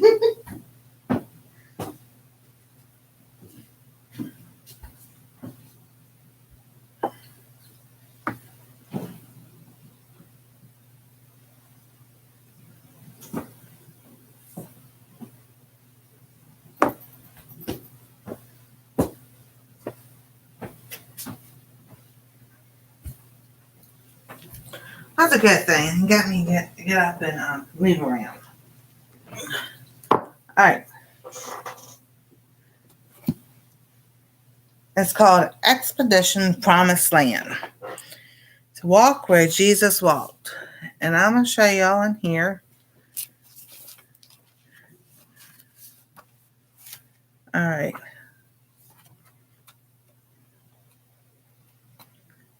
Let's see here.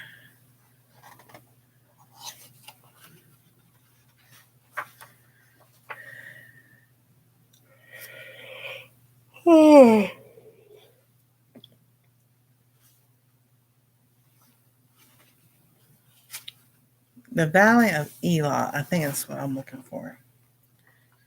Page 320.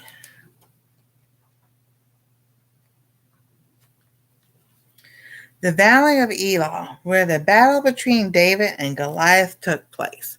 So I'm going to bring this brightness down so I can show y'all. Now, here's the valley. Okay. That's the hill in the valley.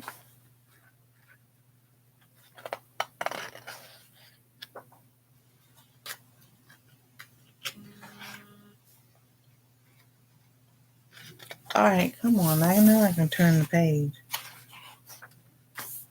Okay. So this is how David's sling looked back then. Like that. Not like the slings that we have now. Hey, Darian. So, the next down, all right, so where the Israelites were camped in the book of Elah. So, they have where the Israelites were. There's the book down here.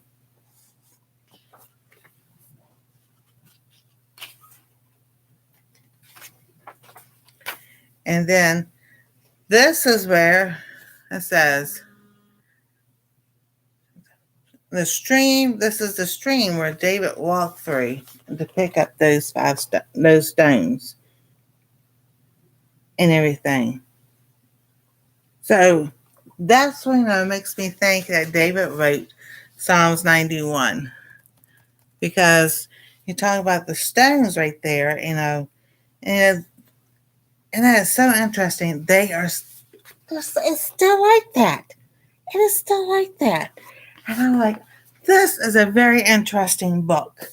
And I was like, since I know in my life right now, I won't be able to get to Israel, but I have, the promised land has come to me and everything.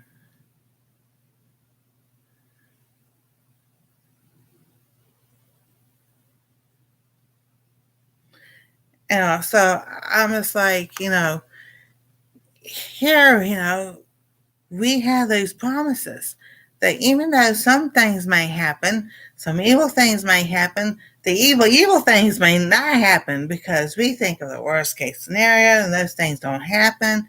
A plague may come near your dwelling. Well, we've learned that plagues could be anything from a financial to health. It could be, a worldwide thing that can happen. All right, so it's snowing. Bad weather is still coming. We know ahead of time to get ready, to get prepared, to make sure. The worst case scenario that ice coming and everything, we lose power. All right. So are you prepared? Are you ready for, the worst case scenario is you lose power for a few days. Everybody thinks weeks at a time because it's happened before. You go back to 2010. There was those big storms that went across the whole United States. People didn't have power for, 2 weeks. So play can be, kind of like different things. And, it's winter time. Do you check on the elderly? Do you have all your neighbors Do you have pets and everything? Because the cold can be a type of plague without even realizing it. But if you know what to do, you are got yourself ready in case something happens, whether it be layer of clothes, you have a different type of heat source or whatever, then you know that evil is not going to befall you because you got yourself where you need to be. Um, so out here, um, my son couldn't find his shovel. So our porch and everything is always slick. Rain, snow, whatever, dry weather. For some reason, this porch is always slick. So when he couldn't find the shovel, he was upset. But what he did was with his boots, got as much off as he could before they could get to the store to get the ice melt to put down and everything. So now we've got stuff that will help us not to fall. Like I said, that's why I have two canes, because one, it helps with balance. One, it helps me makes me stand up straight instead of hunch over, because I don't want to look like Tim Conway or Carol Burnett show, like the old man hunched over and walking like I have been like that, and I'm like, no, I am not going. I'm working on to try to do things to get me, you know, better. Um, I've fallen out there. My son is falling out there. It's just the way, because that side doesn't get the back doesn't get the sun until the afternoon. Well, in the summertime, that's fine because the sun heats up the sidewalk and everything. Yeah, I know. And then, but as it times change and the sun goes down early, it gets later, so it doesn't warm up the back right there like it does. So yeah, so you know the thing that could have happened worse was before he got the ice melt, one of us fall, but it didn't happen, so no evil befell us. And if the last time he fell, um, moving things, and he missed a step, he got his leg, but the angels kept him from falling and hitting his head. So there was, you've got to look at, okay, you fell, but this didn't happen. Things inside the house. They said 99.9% of accidents happen inside the house. We know. He goes to grab something. Could be just a can out of the pantry. Something falls. It'll miss his foot that much. And I'm like, thank you, Lord. Sometimes it's hit his foot, but then other times it doesn't. So I was like, oh, yes. I've seen Psalms 91 work. I mean, the Lord applies it so much, in so many different ways and everything. So, worst case scenario, I do have it on the channel. Not scary things. As it says my testimony.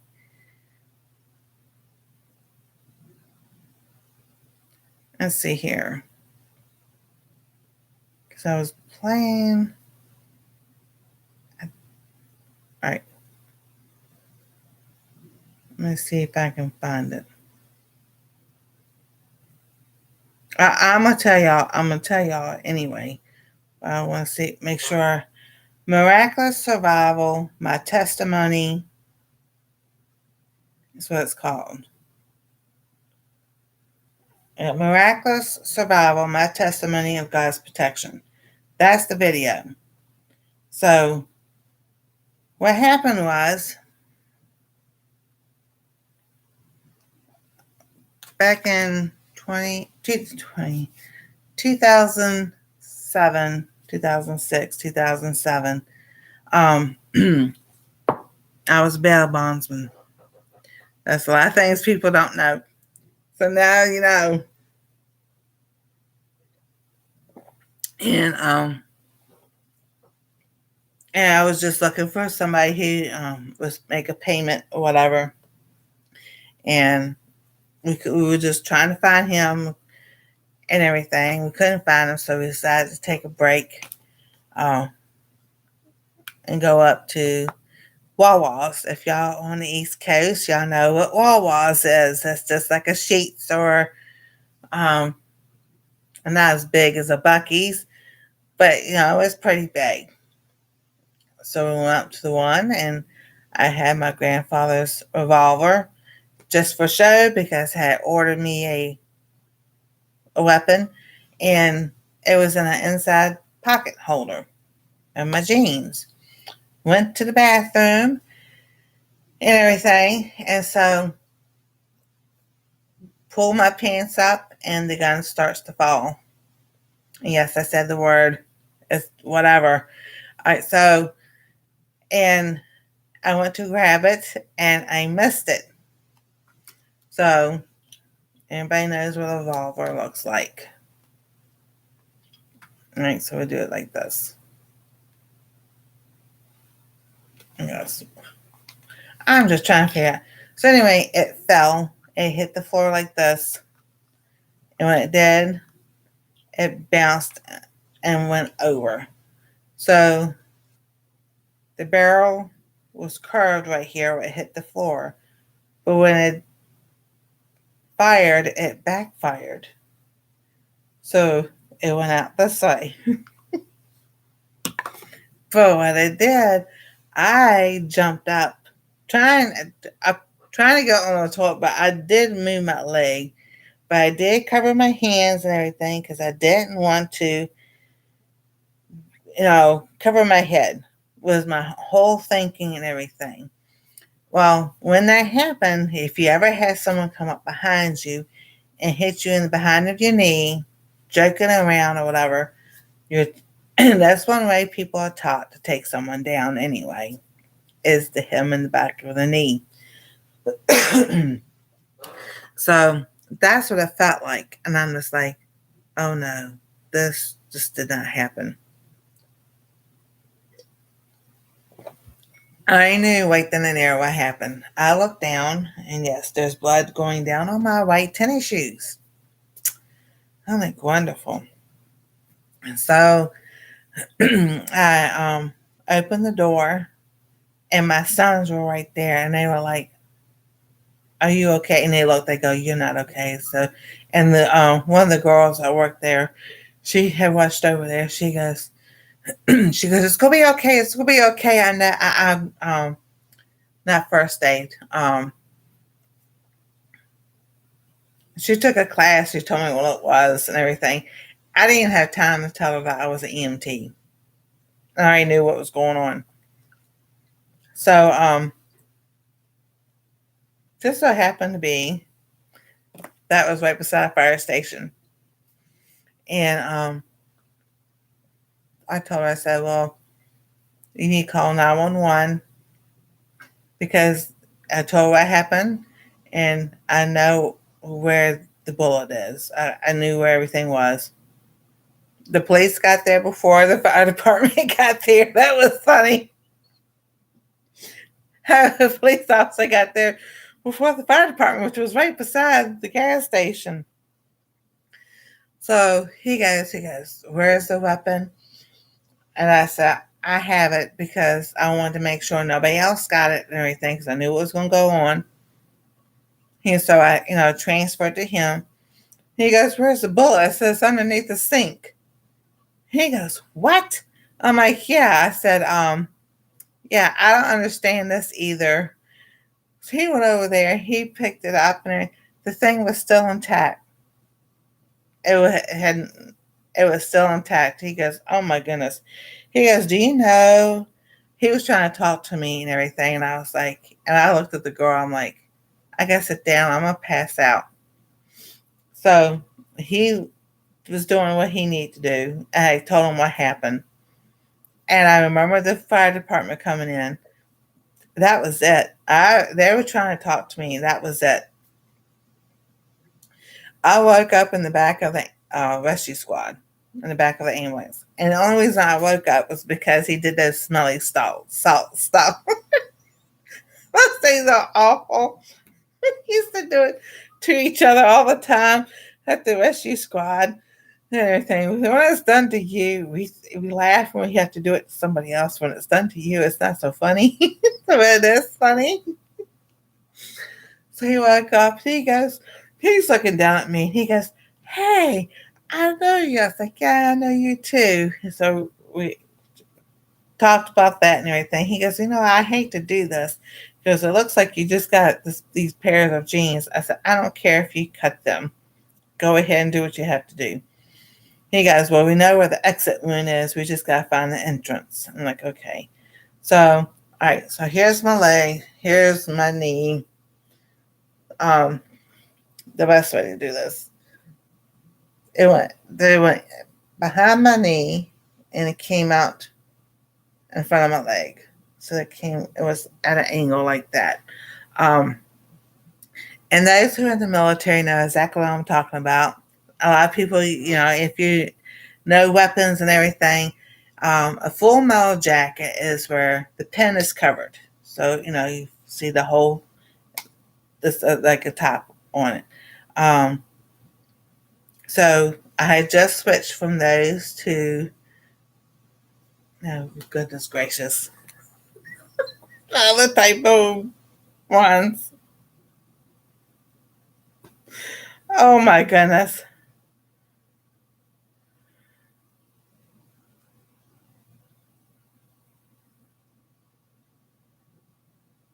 Hollow points. I knew it was right there on my head.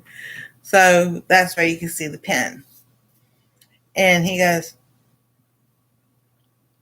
because the cop was just shaking his head. I'm like, I don't know. I don't know. So they found, where the entrance wound come out. So they get me to the hospital. So now I'm awake. I'm at the hospital. And just, I wasn't doing EMS anymore because I was doing investigations and stuff and everything. But, everybody knew me and I was seeing people I knew and everything. And they go, are you allergic to, the questions? And then are you allergic to anything? And yes, I'm allergic to all narcotics. No morphine, codeine, Vicodin. And they go, what happened? I said, it stops my heart. They go, oh no, we don't want that to happen. I'm like, no, neither do I. So they're like, well, we gotta wait for x-ray and everything. So I was like, okay. So wait for x-rays and everything. Come back. One got the x-ray, come back, and I'm waiting. The nurse goes, do you need anything for pain?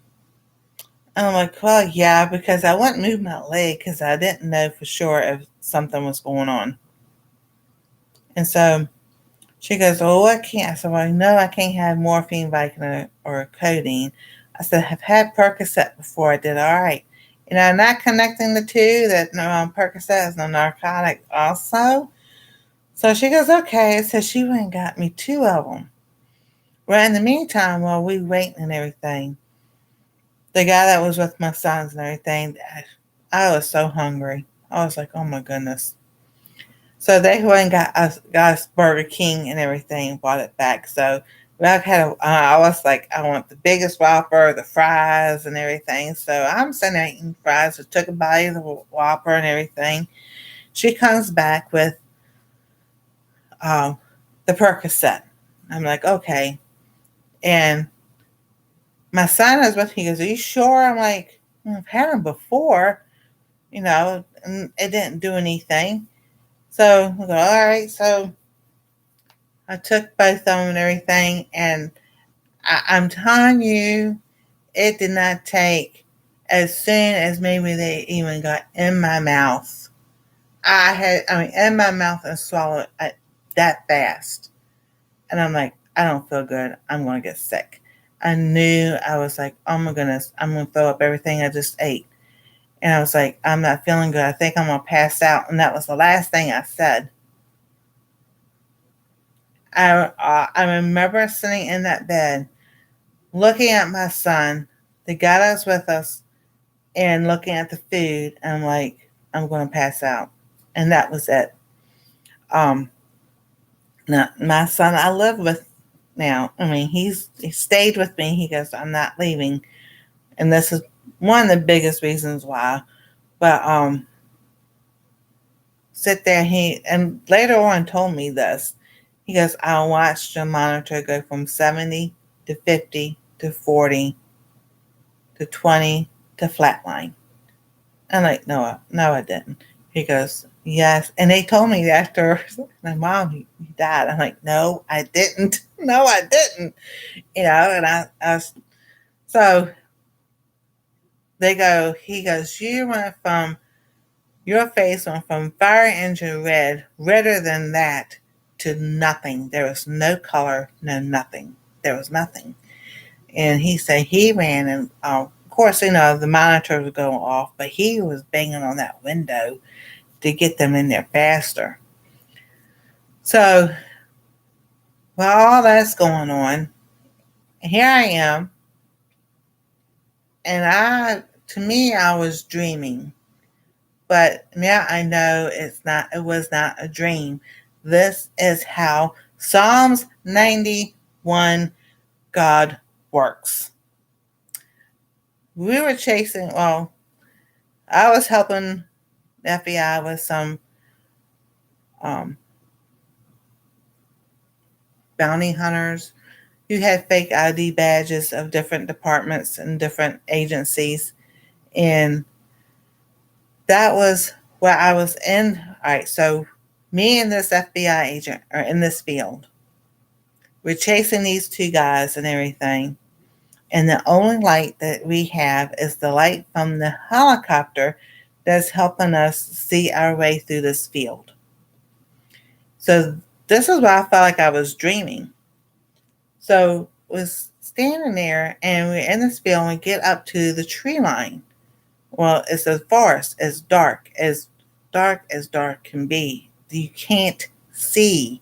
We can't see our hands in front of the face. Even if you took your hands and put like this to your face, you still couldn't see it unless you had the light from the helicopter. So I'm like, he goes, you can't go in there. I'm like, yes, I can. I can help you. I know what they look like. And in the background, I can hear them taunting me. Now, here's the evil. Okay?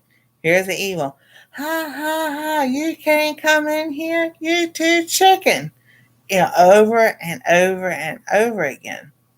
So, back in the day, I was that one that someone says you can't do it. I'm going to show you that I can do it. That's just the way God made me. So I was like, okay, I'm going to show you I can come in there and find you and get you and everything else. So the guy that's with me, he's going, no, you can't go in there. I'm like, I can help you. I know what they look like. So he turns and he stands in front of me. He goes, no, you can't go in there at all, period. And I'm like, I start like to say again, yes, I can. So he takes his hands, puts them on my face so I can turn and look at him eye to eye. He goes, no, you need it more back. You need it more back there than you are in here. And I woke up. As soon as he said that, I woke up. When I woke up, there was a girl yelling in my ear. Someone was doing chest compressions, and I counted 10 people around my bed. And the main doctor goes, her eyes are open. Her eyes are open. And they got me to speak. He goes, good, we got her back.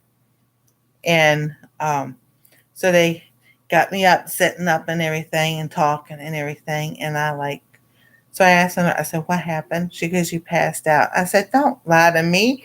I'm an EMT. You know better. I said, I counted 12 people around my bed and I got somebody yelling in my ear and someone's doing chest compressions. What happened?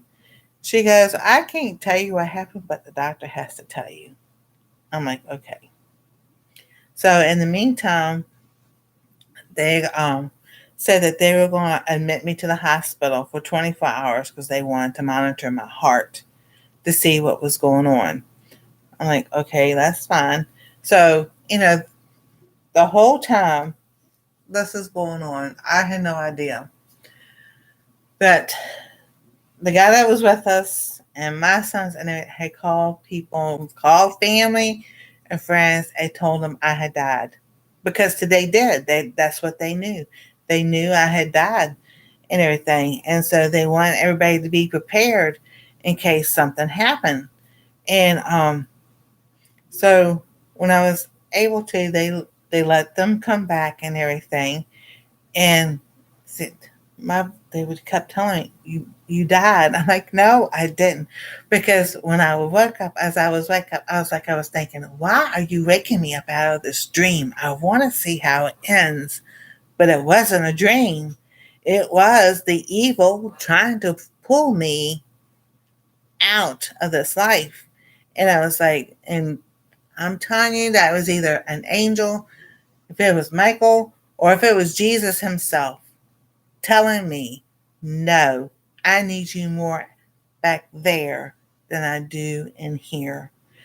And that's how I know Psalms 91 is so real and so personal.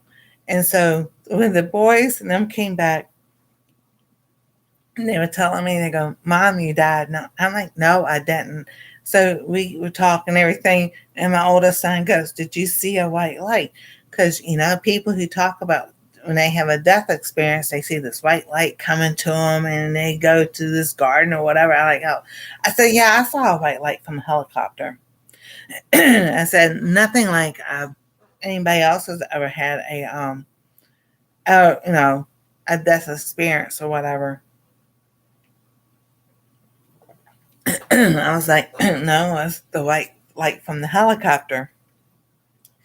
So as I go back and I think of all that, I really believe how the Lord uses things that you're familiar with that to let you know He's there, He's with you, and He's going to give His angels charge over you to keep you in all your ways. So, worst case scenario, I could have been dead. My son, I live with him at 14 years old, could not have had a mom, you know, a simple accident. That was the evil, the simple accident. Um, the worst case scenario, I died. But the best case scenario, God sent me back. Um, he said, no evil is going to befall you. So that day, no evil has befallen me. Now, has things happened since then? Yes, but not the worst case scenario. Um, so we were talking, and then they finally sit there and said, this is like 3:30 in the morning, and said, they finally got a room for me and everything. I'm like, okay. So the guy who was doing the transport, he comes in. He was like, oh, hey, I know you. I'm like, yeah, I know you too. So he was talking. He goes, did anybody tell you what happened? I'm like, they're telling me, but I don't believe it. He goes, yeah. He goes, I was one of the ones in the room with you. I'm like, you were? He goes, I said, I can't. I saw people, but, he goes, oh my goodness. He goes, man, they were working you hard. I'm like, well, yeah. He goes, well, that's one reason. Was because I told him you were an EMT and we needed you. I was like, thank you.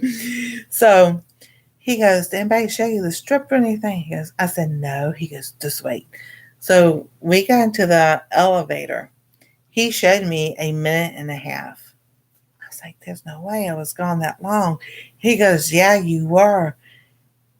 And And I was just like, there's no way that it was that minute and a half because um, you have that golden hour and everything in the medical field and everything.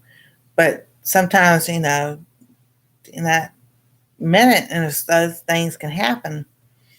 And so he showed me that, and we got up to the room and everything. And the doctor came in, not too much longer. So they had those external heart monitors that they put on your chest, back then, which I've had some used since then. But she goes, yeah, she goes, we don't understand what happened or why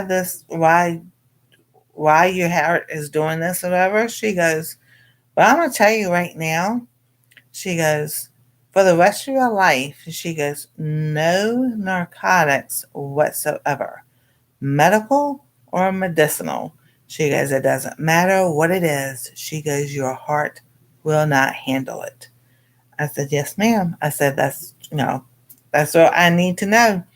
So ever since then, every time I've gone to the doctor or I've gone to the hospital because of my back or car accidents, whatever, and they say, what medicines you have to say, and I explain to them, and then I tell them what happened.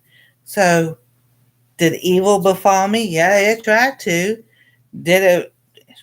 It didn't work. It didn't do what it was trying to do. Um, that was an angel right there, or Jesus Himself did not let me dash my foot against a stone, so that I could come back and say, "This is how the Lord works." His word is true. He, apply it to your life. And that's the testimony that I have given. I mean, I've had carpal tunnel surgery on this hand, carpal tunnel surgery on this hand. When I had the loop recorder, when I went and got had the pacemaker put in, it would be 2 years this coming, next February. You know, that testimony, how the Lord has used that. Um, to tell people of His goodness, His grace, His love, that He saves us and everything. Um, I think it was a couple of people in the vehicle, Uber drivers, I was able to tell. Um, and those are big seeds. We think, Lord, we sow the seeds and everything. And sometimes it's the bigger seeds like that get sown into other people. And, you know, one of the girls that they were prepping me for the pacemaker. I kind of made a joke, but I was kind of serious at the same time. I said, y'all got a story now. Y'all done met somebody who died and came back. She goes, yeah, that's true. So, some things, it may be something little that leaves an impression. It could be something big and everything. So, and I'm like, that's why I get so excited about the Bible. And my faith is so strong because I've seen it in action personally. I mean, you see people and they talk about death and life experiences and everything. And, you used to think, oh no, that really can't happen. Oh, they're just making that up. And it's not made up.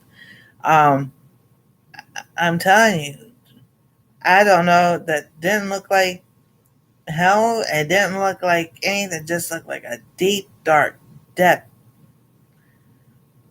Not bottomless, but endless of nothingness. And I was like, here they were, that taunting because, the devil knows you too. He's just there. He's not stupid. He can disguise himself as an angel of light and, trip you up and fall and everything. Oh, sometimes we can, sometimes we see it, sometimes we don't. Um, and then that's when, the angels are there to help us. We just have to be willing to look and search and see. Um, I was just like, And when I tell what happened, and I go back and I think about it, I can still, when he turned and put his hands on my face, I can still feel that till this day. And him just, and I can, just straight into your eyes, you take your spouse and go up to them, put your hands on your face, and just look straight to their eyes and everything. And that's exactly what happened. And I was like, how I believe the Lord used something I was familiar with because I trusted this person that, no, if, to say, no, go back, you need it more out there than you are in here. Um, and then the light from the helicopter. I The only thing I think was because, I was doing stuff in that area of law enforcement or investigations and everything, that there was things that were used as familiar to sit there and say, no, you need to go back. Um, I am very thankful every day I am alive. Not only from that, um, I mean, oh my goodness, that's the big thing. I mean, that's huge and everything. So being alive, being able to sit here and do the things that I do. And, there is one point that I've talked about my hands and everything that happened, but when you're down in the bottomless pit and you just don't think you see a way out, you know, just keep praying to the Lord because He will show you, He'll bring you right out of it. Um, but going back to that part, I never was afraid again to sit there and pick up another weapon because it wasn't that it wasn't that did it. It was an accident. It wasn't nobody else's fault. Um, I still people used to joke with me all the time. I shot myself. I'm like, how in the world did I shoot myself? That's not that's nothing. That's like it fell, which it did. It fell. We still haven't figured out how in the world did it backfire. But I can tell you one thing. Instead of trying to figure out how it backfired, that's another angel that was there that made that sucker backfire. Because if it had hit, if y'all know anybody knows about weapons and how stuff like that works, if the trigger had hit the pin the right, hit the way it's supposed to be, and hit that pin and everything, I would not have a right leg. So evil befall me, kind of, in a way it did, but did it not? I'm still here and I still have my right leg. Um, they did tell me with X-rays. They said if that had not happened, they were going to send me home. Yeah, exactly. But because of that happening with me dying and everything coming, they wanted to keep me overnight. But they said it was like that close to hitting the bone. So the front of your bone is the tibia, and it's like it was that close. I'm like, that close. They go, yeah, that close. That makes me think of Get Smart. He goes, I missed it, but because I was that close. So I was like, okay. So I go home, um, and I'm on crutches and everything. And they, told me how to clean the wounds and everything and all. And they were like, you'll be on crutches for 3 days, blah, blah, blah. I'm just like, I don't think so. The next day, because I couldn't drive because it's my right foot and everything. And the next day, we had gone doing paperwork and different things we would need to follow up on and everything. And pull up in my parents' yard.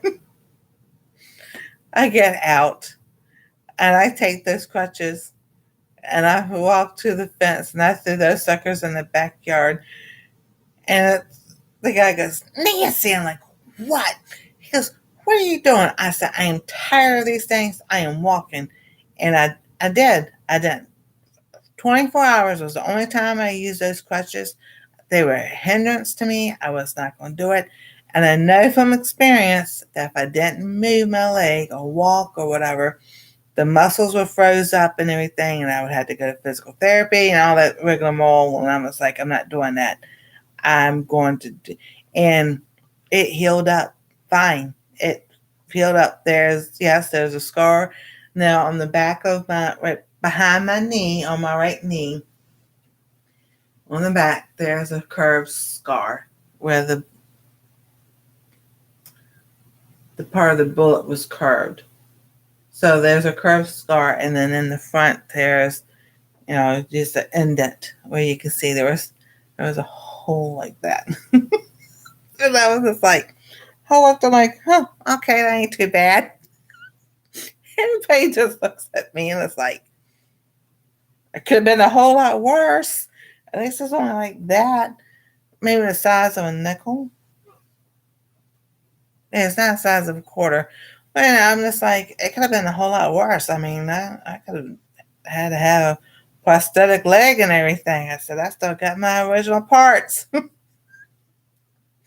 Because I was, talking with some of the people I used to work with in EMS, and they were just like, Nancy, I'm like, look, you can't look at the bad part. You can't look, oh my goodness, that happened. If you focus on that so much, you will go down deep, and it's going to take a while to pull yourself back up and everything. So I was joking about it. I mean, that was the way I coped with it. But in a way, it was still funny. I was like, well, so my older sister goes, she wanted to look at it. Well, she has a lot of medical problems, so we were laughing and joking about it too, and everything. And she goes, we couldn't believe when they called. They said you died. I'm like, I didn't die. They go, so for a long time, I told people I didn't die. But, so one day last year or so, somehow or another, we got to talking about that. It was about the surgery. Right before I went to go on to have surgery. And we were talking, and my son goes, yes, you did. I'm like, well, I know now that y'all say that I did die. I said, but it was only a minute and a half. He took a spoon, hit that counter. He goes, no, it wasn't. I was like, okay, I had a nerve. He goes, you were gone 3 minutes. I'm like, well, the guy, he goes, he only showed you a minute and a half because that's the only time we only had that little bit of time in the elevator. He goes, I was there. He goes, you only got 3 minutes. And so that is the reason why he is so hesitant. When I go to the hospital, or they talk about surgery, he'll go, you don't need surgery. You don't need this. And it's like, I get the biggest kick out of it because it's like, even though he texts his mom. And so I'm like, okay. So he was really nervous when, all right, so when they put the loop recorder in, that was just like they just numbed the area, and I wasn't even asleep. Oh, and I didn't go to sleep when they did carpal tunnel either. I had a local anesthetic. I'm like, why do I need to go to sleep for you? It's called carpal tunnel release. And it just goes through here to right here. And I could feel them doing what they were doing. I wanted to watch. The doctor wouldn't let me. Like, let me watch. I want to watch. He goes, no, you can't watch. And they had that little blue sheet up and everything. I'm trying to do this the whole time. Well, they had this arm with the blood pressure kit and everything, so I couldn't take this arm and move it. But he was like, because he was nervous about that, and I'm like, oh, I ain't going to sleep. I want to see it. He shook his head. I'm like, what? I do. Medical. I want to see what they do. And then, but you see, when they did the right hand first, I was able to give that testimony to all the doctors and the nurses and everything that day and everything. And then when I went to do, so 6 weeks later, I did the left hand, and same doctor, but a different set of nurses and people in there. So then a different set of people got to hear how the Lord saved me and everything. So, and then when it came for the pacemaker, he was so nervous. He goes, I don't like this. I was like, I don't like it either, but I don't like keep passing out and not knowing why I do that. So, you know, we scheduled for the pacemaker, and she assured him and everything, and everybody knew, she had that red wristband on and everything about what medicines and all. So when they were telling the anesthesiologist, the first one comes in, she goes, well, I hear you can't have any narcotics. I'm like, no, I can't. And she goes, well, what happens? He was still there. He hadn't gone. And he goes, she dies. That's what happened. He goes, y'all better not let her die because y'all won't like what I do. I'm like, you can't say that to people. She goes, okay. She goes, I understand. So she had left, and then another one came in, and he starts to say that. He goes, I understand if you have any narcotics, you die. My son spoke up again. I'm just like, shook my head. I was like, yeah, I don't think y'all want to mess with him. He said no. So they figured out what they could use and everything. And I told them, I said, however long you think that anesthesia, whatever y'all use, is supposed to make someone be out for so long, I said, it doesn't work that long on me. I said, it will not work that long on me. He goes, oh yeah, well, it'll be all right. I woke up right towards the end. I think it was towards the end. Because I was waking up and they were like, she's waking up. It's like, how I told you it was not going to work as long as it does on the other people. So, but my left leg was so stiff and everything, and it was hurting so much. I was trying to move it, but they have you strapped down. So you're not moving because they got you, the surgeries open up. They're at your heart. They putting a lead's up here, and the lead is down here. So they got to put the pacemaker in and everything. So you haven't kind of like technically open heart surgery because they got to put stuff in and everything. And so I start waking up, and they start freaking out like, don't move. I'm like, I've got to move my left leg. And I hate the mask. I hate those oxygen masks. If I can put it on myself, it's okay. But if it's got to be on me because of surgery or something else, I don't like them. And I do everything to get this thing off my face. So I was sitting there, and I guess it was the nurse or whatever was sitting right here, and I had gotten it moved. And he goes, oh, you got to keep this on. He goes, they're not done. I was like, I know that. So they were trying to hurry up. And but I was able to move it just a little bit. Because, I don't know, something about the oxygen. Even though I know it's oxygen, is there something about that I don't like it on my face. So I got it to where it was just angled just enough that was still there on my face. and I can breathe it in, but I, it's just I with that oxygen mask, I can't breathe out. And when I was growing up, learning medical and everything, it's all right. So you watch a show emergency, and they tell you to breathe in the bags. When you're having a panic attack, breathe into the bag. So you're breathing out, and you're breathing out oxygen, but you're breathing in the carbon, whatever you're breathing in. You breathe in your own stuff, but it's like, yeah, that's not good. So, it's not really good for you because what we breathe out, yeah, so we breathe out oxygen, we breathe out carbon dioxide. Yeah. So the trees give us oxygen and we give them the carbon. So it's a two to one. They're 2-to-2 thing going on. But if you're breathing in, you're breathing out, and then you're breathing in, carbon dioxide, whatever you're giving off, what do you think that's going to happen?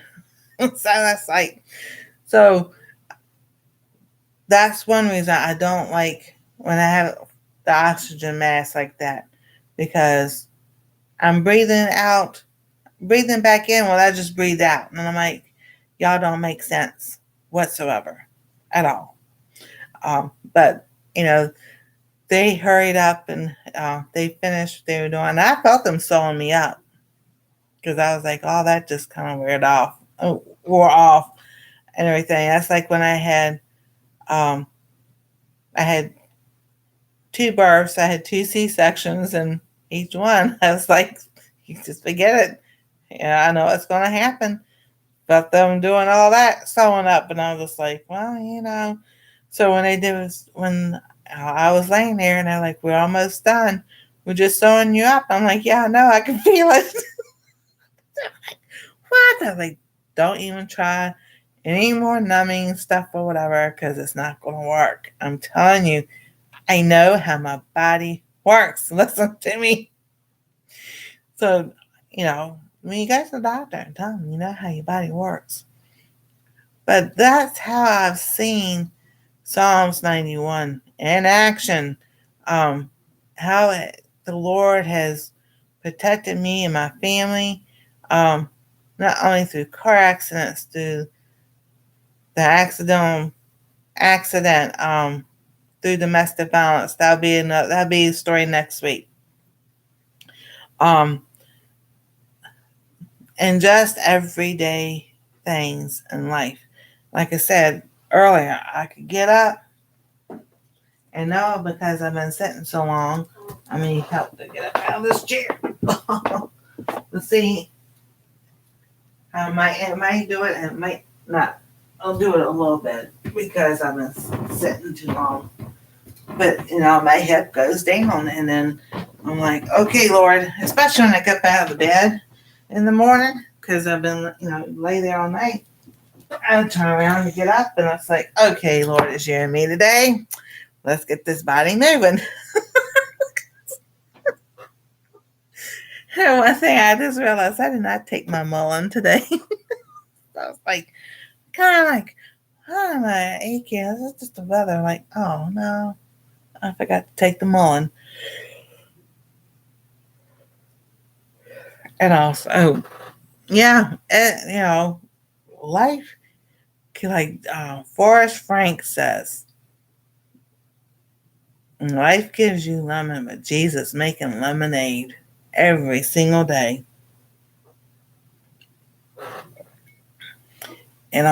So even with the next thing they want to push is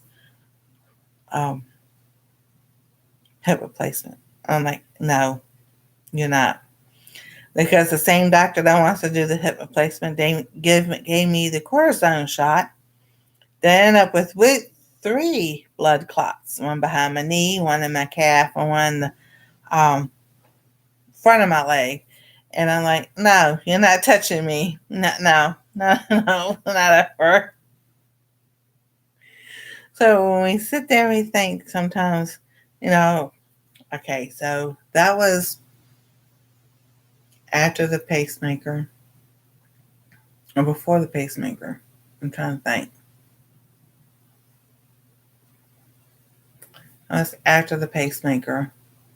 But that same doctor, that was in 2020, 2021. I wanted to do the same thing with the cortisone shot.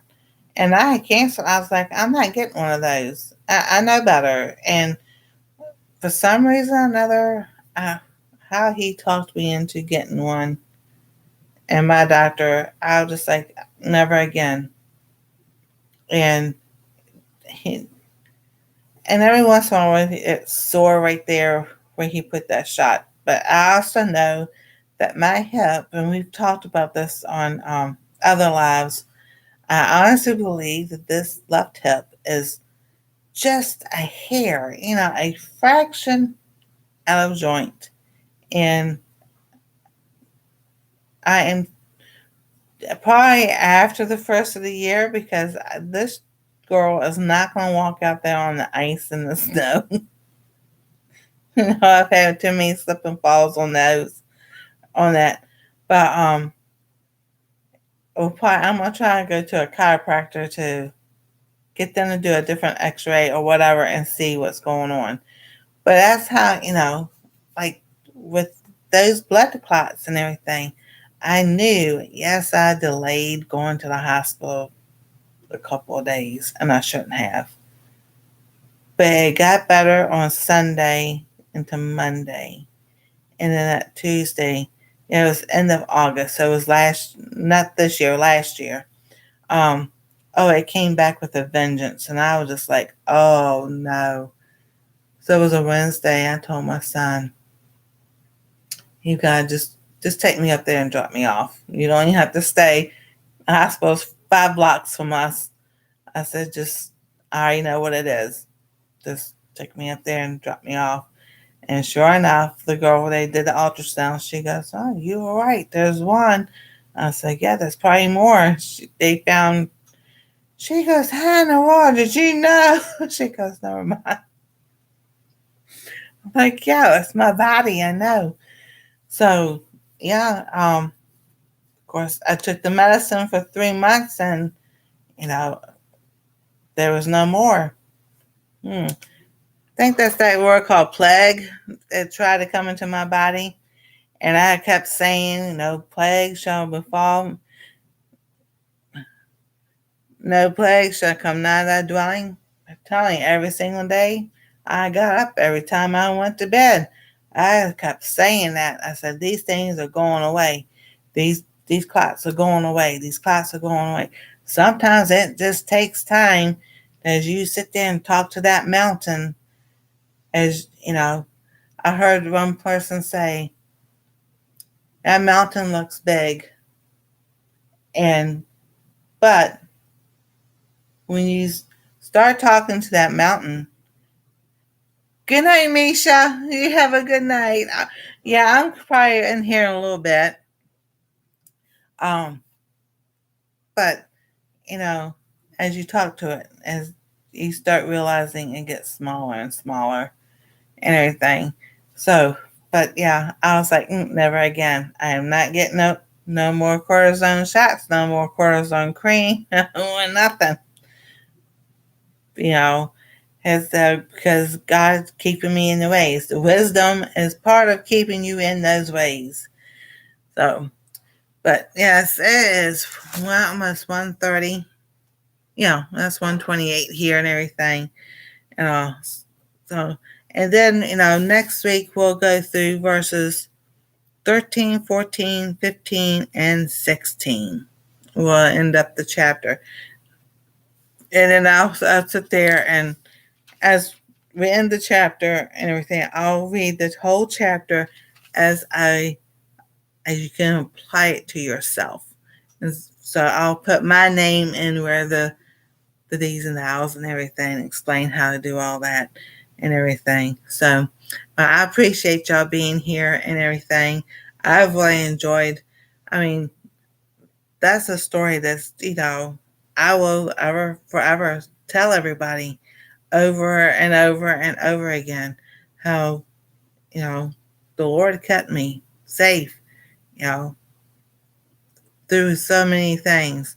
That's the big one. Well, there are probably other big ones. I don't think they're big, but that's the big one and everything. So thank y'all so much for being here. Monday night, starting next Monday, I will be going live every night. I'm working on my watch hours. So yeah, except for Friday nights. Friday nights is the cooking channel, Cooking Dairy Free and Alpha Golf with Nancy. But Monday, Tuesday, Wednesday, Thursday, Saturday, then start Sunday. And it's going to be, at same time, 10:45 at night. So there we go. And then we'll do a marathon of lives to see what we can get before the first of the year. So thank y'all for watching. Thank y'all for being here. Thank you, everybody in the chat, the TV, the replay watchers. God bless. Stay safe. We love y'all. And we'll see you next time on Our Treasure Home.